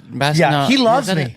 It's like there's certain guys who come up to me and like when David Tell knows my name, I get giddy, and then when Bassem Youssef comes up to me, he's like, bro, that was so good. I get giddy because I respect him so much. He's great.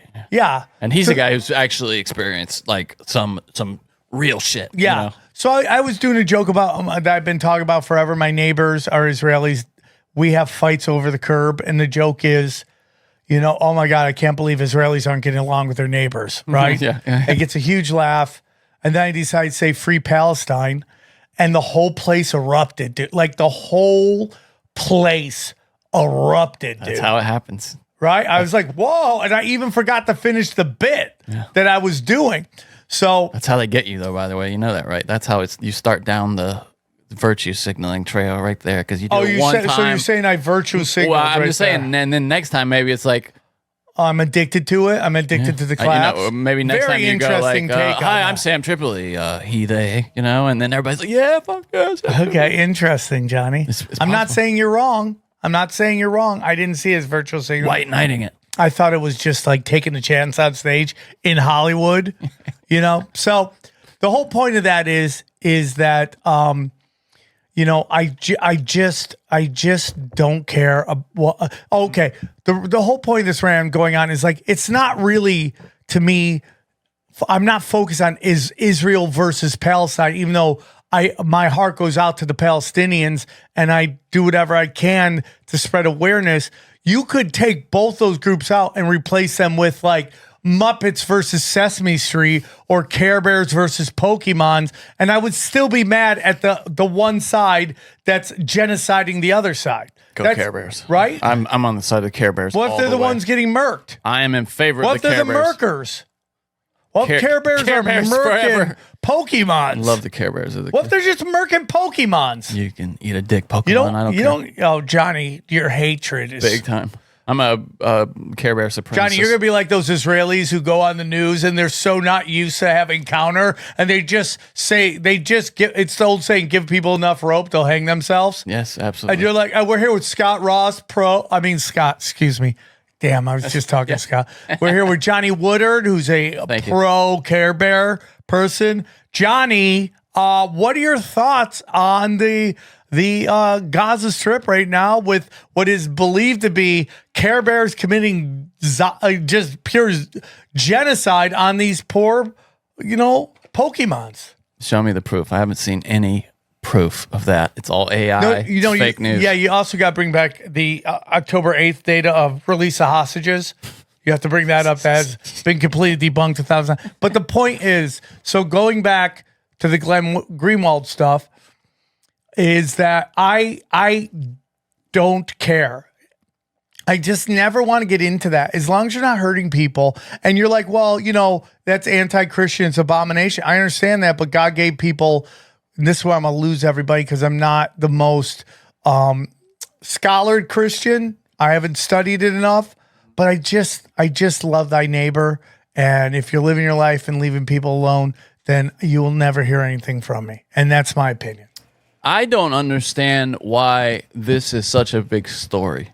Like what this liberal media, if they had any, what would you say, moral consistency, they wouldn't be covering this. This wouldn't be, nobody would ever have known about this except for him tweeting about it. Do you know what I mean? Like, well, that's another thing. Why is he tweeting about it? Yeah, I just don't know. There's a lot that's weird about this to me. It's definitely weird, and it seems like most people we know don't care about this. Yeah, like, I mean, like within the conservative and the conspiracy community, you do see people. It's mostly live and let live, though, right? Like I'm old school, dude. Like live and let live. I don't care. Again, as long as you're not hurting people, particularly children, you'll never hear anything from me. And I have friends of mine that I am convinced couldn't come to grips with their homosexuality, and it cost them their life. One guy drank himself to death, and the other one, I believe, offed himself because of it. That's just my opinion. I don't know, dude. But so I don't care. You know, I just don't care. It doesn't mean anything to me. And it just goes back to the culture wars. But again, we start getting all this stuff. This is PSYOP season. And it just seems like PSYOP season seems to be a lot like soccer season. It's just every day.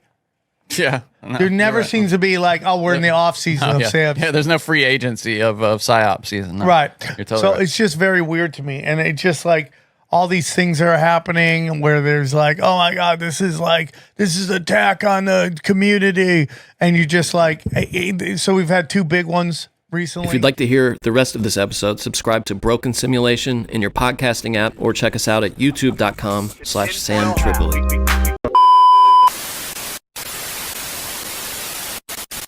Welcome back to Extreme Marks The Spot, brought to you by the #1 energy drink in the world, Rat Bastard, baby.